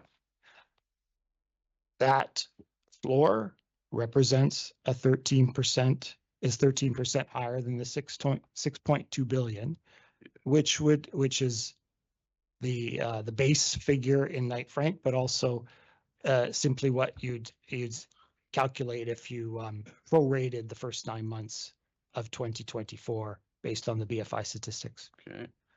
Then could you please go to core document 2.44? 2.44. Yep, please. I might need Yeah, bit of to time take to your find time. that It's one. the Volterra response to the Lambert-Smith-Hampton first report.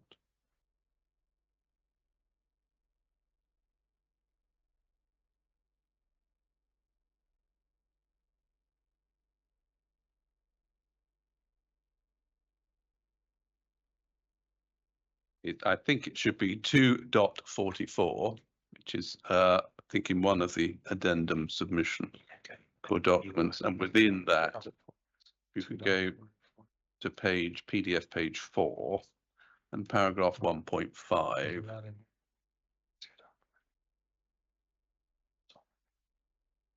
Yeah. I am just opening it up now, I think. You've been helped there. Thank you very much by your glamorous assistant. It's still, I'm still opening it. Okay. Oh, you What worked page? into life. Well done. Good. Okay. 1.5 is where I want to go to when you've got it open. Page 4.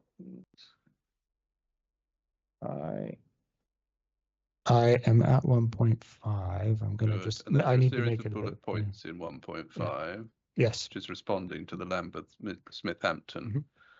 analysis, which included that high-end television is produced in the regions. And the 5th bullet point response to that point says it does not recognise the difference between types of HETV and what Marlow Film Studios is built for. We've clarified this below, but Marlow Film Studios is not designed to accommodate high-end TV with minimum core expenditure of £1 million per broadcast hour. Instead, it's focused on major HETV with a minimum core expenditure of $9 million per broadcast hour. These major productions prefer to locate in the West London cluster. So back effectively to the point I raised with you a little earlier, Mhm. where do we see that reflected in your analysis?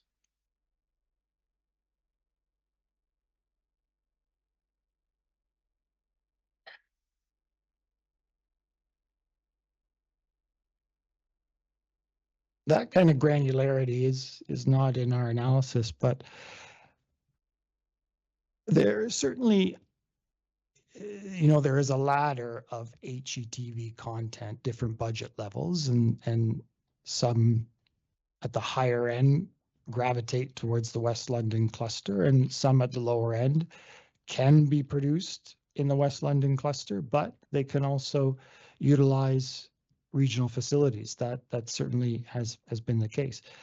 At the time of this response that Voltaire prepared to the LSH report, the position was that the focus was on the higher value HETV content, but that I don't think takes away from an analysis of looking at the addressable market. I don't think we need to look at an analysis of just 9 million per hour broadcast hour programming.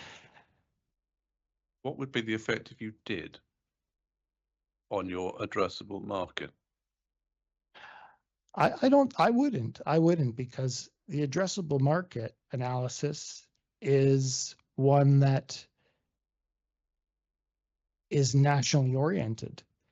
And so there's going to be content that will be produced in the West London cluster, and there'll be content that will be produced outside the West London cluster as part of that comes out of the addressable market.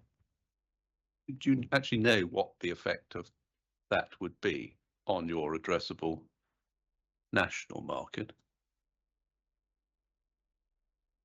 If the government were to say, well, we only want to focus on major high-end TV with a minimum core expenditure of $9 million per broadcast hour, what would the effect be on the addressable market? I don't think it's a worthwhile exercise to try to. Whether you think it's worthwhile. Do you know what the effect would be on the addressable market? The addressable market would be lower.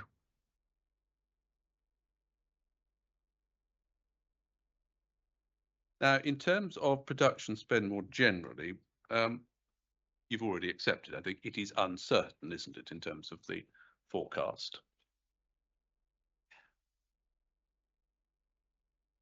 The forecast of the global addressable market, it certainly is subject to uncertainty, but we have several global analysts that can help us arrive at a consensus forecast, which I've put down to 4% real growth annually. So that a lot of these endeavors are subject to uncertainty. That one probably less so than others.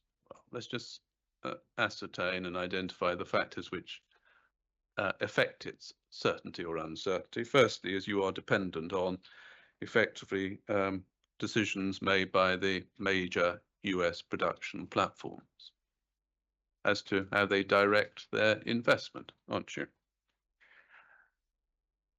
The stats in my proof clearly show that those decision makers are globally oriented and they have been increasing their spending outside the US. I think the answer is yes, and you can add whatever rider you like. Okay, so always answer the question first because the inspector's trying to take a note. The answer is yes. Good. And those decision makers, the statistics clearly show that they have a global orientation in terms of where they spend their film and TV production dollars, pounds, euros. There are also limited sources of information, aren't there, on the forecasts of production spending? Limited sources of information for the forecasts of production spending. There are limited sources, and that's why in this analysis, we have used revenue, the market revenue, as the best proxy for how content spending will change in the future, will grow. Just like any other industry or business, if you don't have the top line growth, then you're not going to be able to have the funds to invest. And then in terms of the relationship between spend to studio and stage space, there's no direct correlation, is there, between growth in global production spend and growth in UK production spend?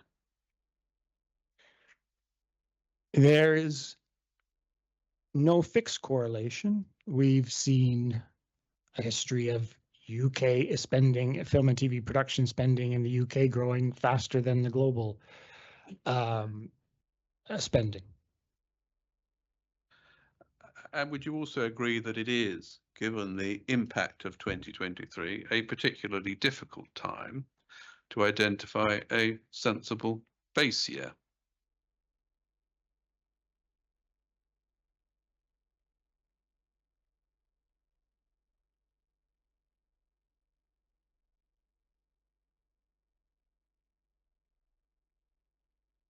I'm just trying to think a sensible base year for what? For assessing what? I'm just Well, assessing as a base year for the forecast in terms of stage space. And if we want to go to the Knight Frank report, do you have that yes. appended to Mr. Davis's evidence, which on page 33 has a section forecasting demand? You have a pair number? Yeah, Uh-huh. 2538, 2.5.38, page 33 in the paper version. Their view is the further difficulty in forecasting production spend at present is using a sensible base year. Do you disagree with that? I would not use the statistics on what happened in 2023 as a base year, and that's why in my proof we've used 2024 figures for basing the spending in the addressable global market. And would it be also fair to say that in terms of forecasting demand for stage space, that is not your expertise, is it?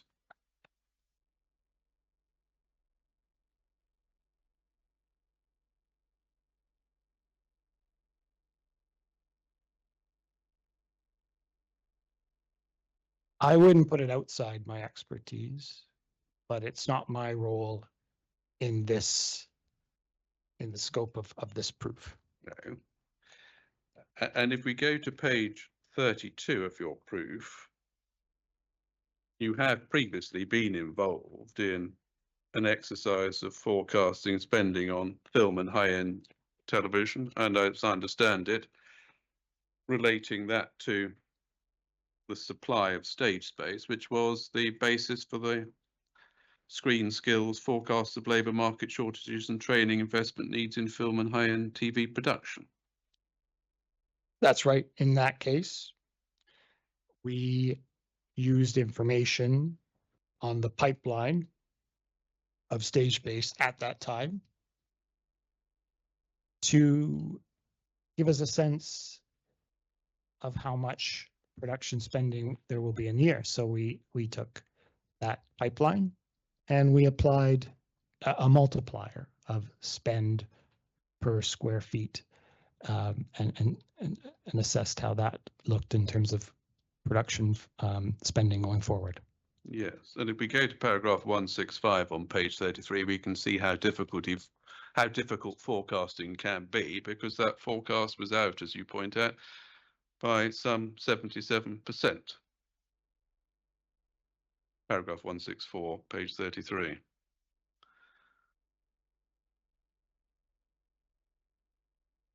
With respect to which year?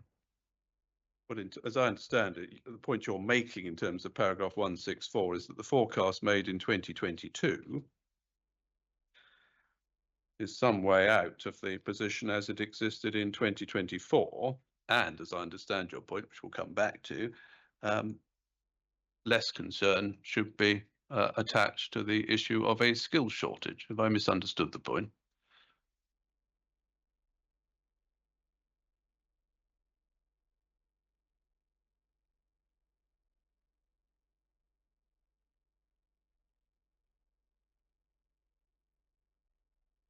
Yeah, certainly at the 6.2 billion level, it's below the forecast that was made in 2022. Yeah, by 77%. Yes, and as I noted earlier, 2024 is not a normal year. It's a slow restart after a tremendous down year of 2023. Just some other points, just to see whether we can agree. You accept, as I understand it, the forecast growth in production spend is likely to be less going forward than was seen in the period 2019 to 2022, don't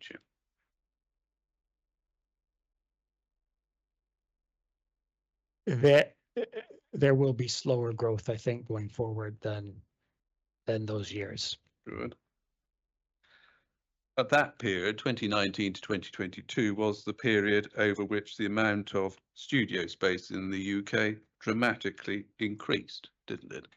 Fueled by the high levels of growth which were seen. There were a lot of studio developments that were announced. There were a lot that fewer that received planning approval. There were a lot of projects that went ahead. As to how much was ultimately added to the stock, it's something that's, I believe, detailed in Knight Frank. Yeah, I can take that up with Mr. Davis. I'm not going to ask you about the supply pipeline. Now, returning to the issue of market share, which we've already touched upon, Knight Frank don't rely on increased market share in support of their forecast, do they? They take a different approach. Right. We can agree, can't we, that it's relevant to the decision in relation to this appeal to consider the extent to which any increase in market share can be or might be secured by more intensive use of existing facilities.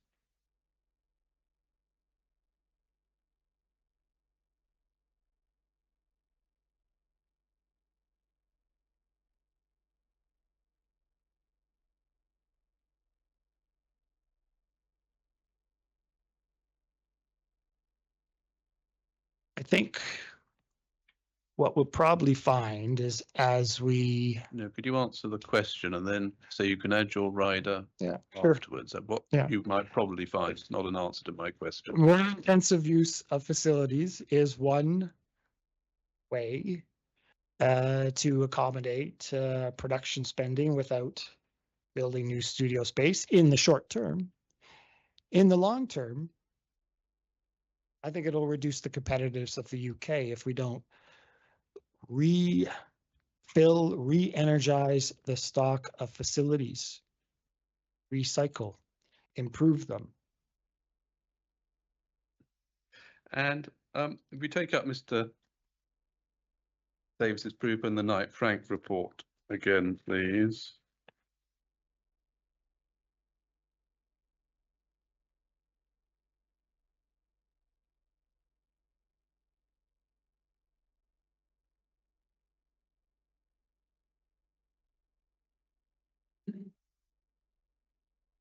You have page 32 and paragraph 2.5.26.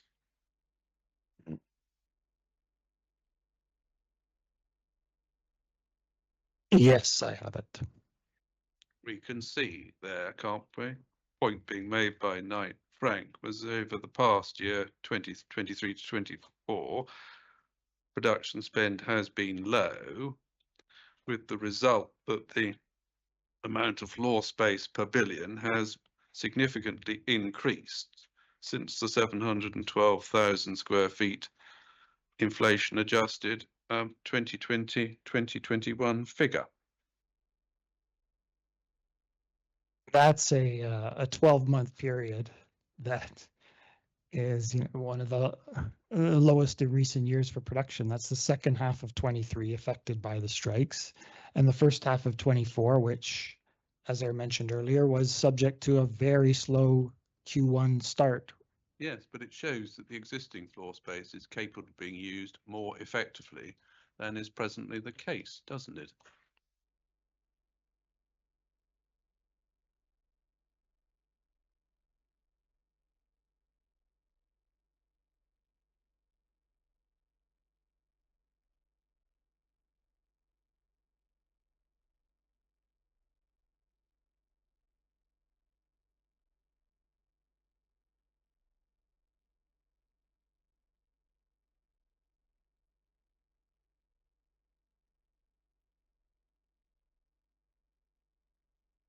What I'm seeing in 2526 is a reflection of the situation where the floor space was gradually increasing, but production spend was dampened. Answer to my question? You can try the Shows question that again. There is a surplus space having regard to the current level of production, which we know, don't we? You've read the other witnesses from the appellants, no doubt. They're proofs of evidence, have you? Yes. Yes. We know, don't we, for example, that Shinfield is not at full capacity, don't we? And the inspector will have seen on site Shinfield not at full capacity. I don't have any statistics on Right. Shinfield's capacity at this time. Ask Mr. Davis about that. And if we go to, stay with the Knight Frank and go to 3.4.3, page 59. 3.4. 3.4.3, page 59, staying with the same issue. Yeah.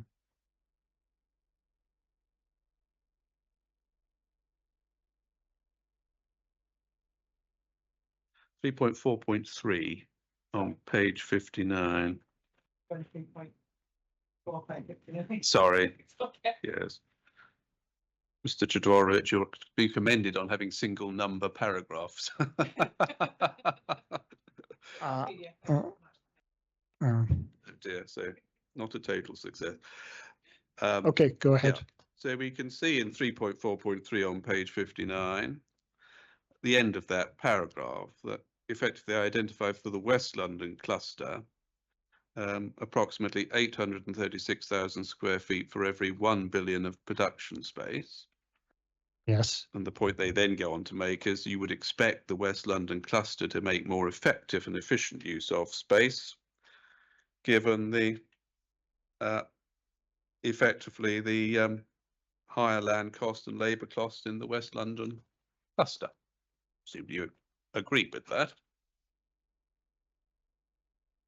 Let me just read it over. Yeah, do.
Okay, go with the question again. Yeah, but Yeah.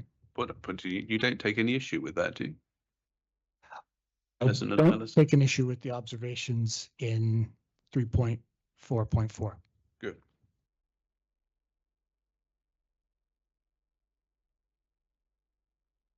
Now, as far as the West London cluster, which I said we would come back to, if we go to paragraph 156 of your proof, please.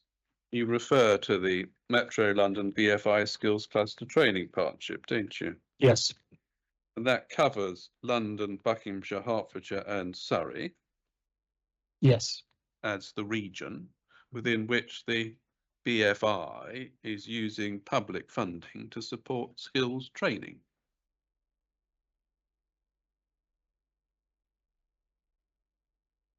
That's correct. Yes. Yes.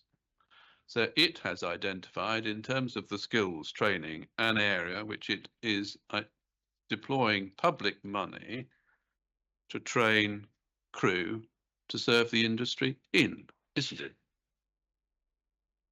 It is, but it wouldn't be feasible to split London into different halves. I just don't see the political feasibility of that. So certainly Metro London works best. If you were to leave out the eastern half of London and just have a Western London cluster, I think that would be a less optimal approach. Well, wouldn't reflect the reality, would it either? Ultimately, there is no magic, is there, to the West London cluster in terms of its definition. It identifies and relates to the area within which the wide variety of not just stage space, but also supporting firms and, for example, even hotels in central London perform a complementary function, doesn't it?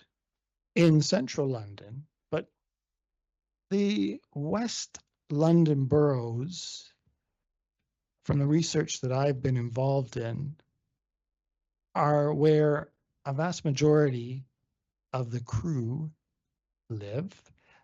And also a lot of the production services supplies companies are clustered in the Park Royal area, which is a semi-industrial area, sort of halfway between central London and Heathrow. Actually, it might be more of a third of the way. So there's definitely in the research that I've been involved in, there's definitely been concentration of the workforce, the supply chain, and the studios in the west boroughs of London and the counties along the western edge of London. Well, just tell me this, as far as Shinfield is concerned, when was the work you did on Shinfield? It would have been, I believe it was 2020. Right? And did you argue at that point of time that Shinfield was within the West London cluster or outside the West London cluster?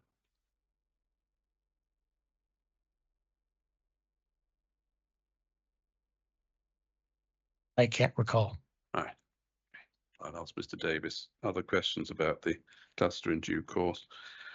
Now, as far as skilled crew are concerned, there's no dispute, is there, between us that additional additional skilled crew will be essential not just to growth, but also any potential capture of additional market share.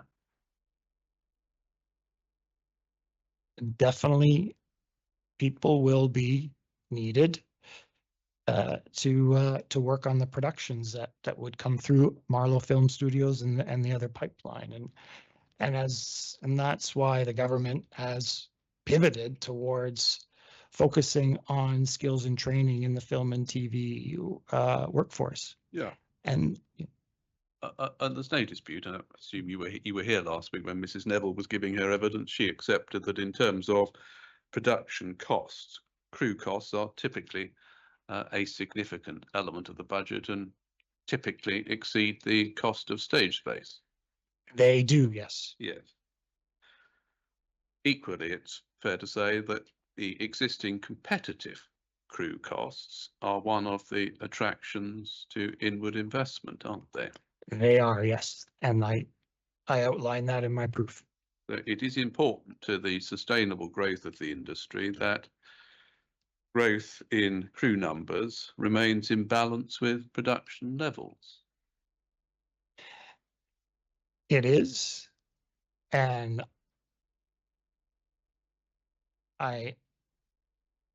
in my research, I come across a lot of the statistics. Yes, well, I think you generated some of the statistics in the 2022 work, didn't you? Some generated, but we're consumers of statistics. For example, Nordicity does a regular study on the screen industry in Scotland, where we look very closely at education and training. And in Scotland, there's 2,000 students enrolled in higher education programs related to film and TV and broadcast.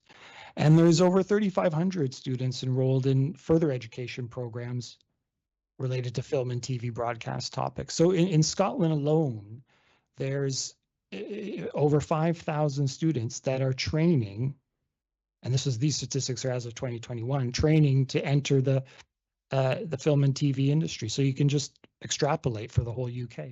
Yes, but where do we see your forecast of the number of additional skilled crew necessary to support, firstly, the Knight Frank growth and your additional market share attraction? How many thousands do you say are needed, just to put the figures you've just given in some context? We haven't done that estimate as part of this proof. Okay. You go to Mr. Davis's proof, please, paragraph 5.6 on page 26.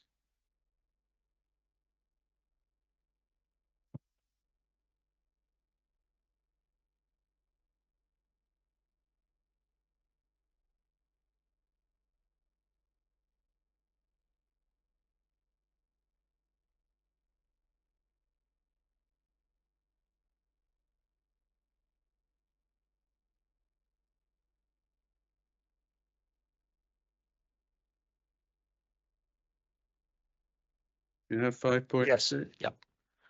You see the last line on the page 26 goes over to the top of page 27.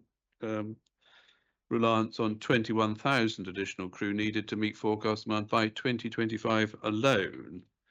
And that was based on footnote 21, UK film and TV crew need more training investment report.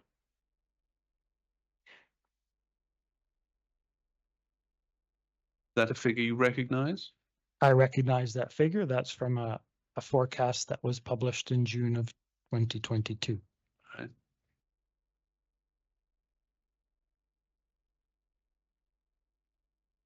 So we are talking, aren't we, whatever the forecasts, in terms of many thousands of additional skilled crew needed, if the competitive edge of the UK is to be maintained.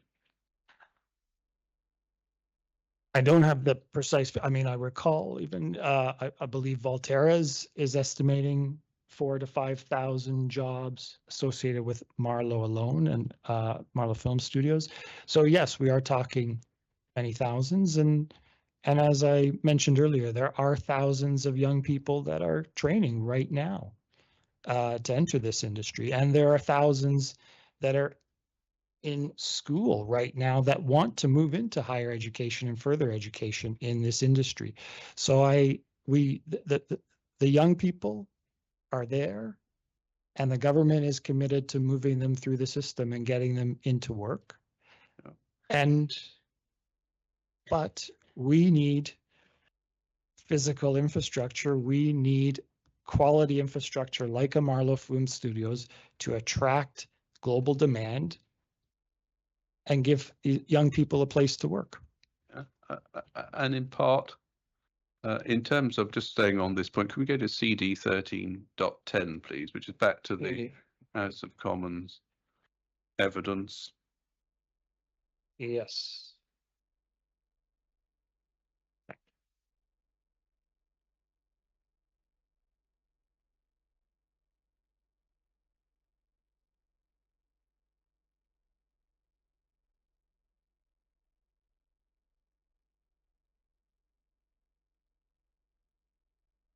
I want to go to 36, please.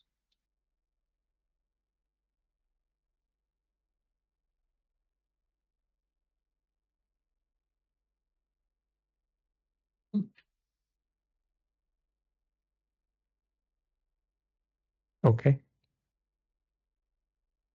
Oh, that's not the right reference. I apologize.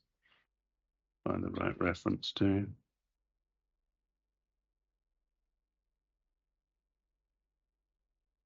Yep, sorry, it's page 37.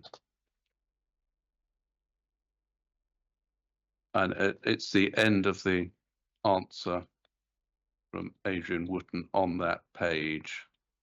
Under question 262, question 262. Yes. Where he says this was in the context of skills training. There's a lot happening. You don't dissent from that, and that's just the point you're making. It's not solved the problem yet because these things take time, and you cannot train people as fast as you can build studios. But there's a lot of really positive work going on. See that? I see that. Yes. So we're back to the point. There is a need for a balance, isn't there, between the supply and the crew to service that supply. There's no question you need for us to attract, to win the market share. We need the physical infrastructure and we need the human infrastructure. And we have the pipeline. We also have developments like Marlow Film Studios that are helping us achieve what we need to do on the physical side, providing the industry with capital. And the government is committed and doubling down on skills and training. And so there's no one's ignoring this issue, and it's being addressed. And yes, it will take time, but now is the time. And now that if we do it now, we'll be ready when Marlow Film Studios is open. And as a matter of fact, we've seen from your analysis, your assessment is that the pipeline supply, disregarding Marlow Film Studios, disregarding any pipeline supply outside the West London cluster, is capable of itself generating additional £1 billion worth of spend. Yes. And any supply over and above that, which comes forward from the pipeline, be it outside the West London cluster or in the regions, would increase further still, wouldn't it?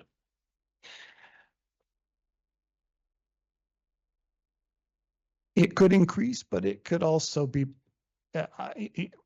as we look forward, we have to consider, I mean, definitely we're going to see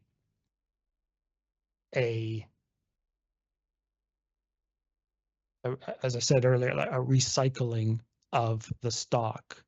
I think to remain competitive, some of the lower quality, lower end stock of facilities will have to be migrated out of the supply and replaced by newer, high quality facilities. One of the things which is becoming more important every day are the green credentials of studio facilities, and newer facilities can be designed much more easily to achieve better environmental sustainability outcomes, and that might be a main driver for kind of the recycling, refurbishment, re-energizing of the stock of physical infrastructure in the UK. Okay, well, I think they are points and issues, some of which I will be taking up with Mr. Davis in due course. So, Madam, those are my questions.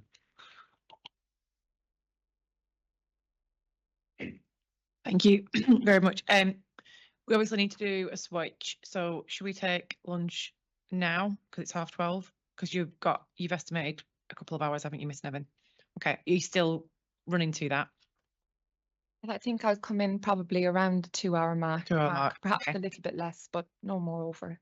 No problem. Right, we'll take an hour for lunch, so we'll come back at 1:30. Again, you can't speak to any members of your party, although you can order a brew or lunch, etc. Right, we're adjourned until 1:30. Thank you.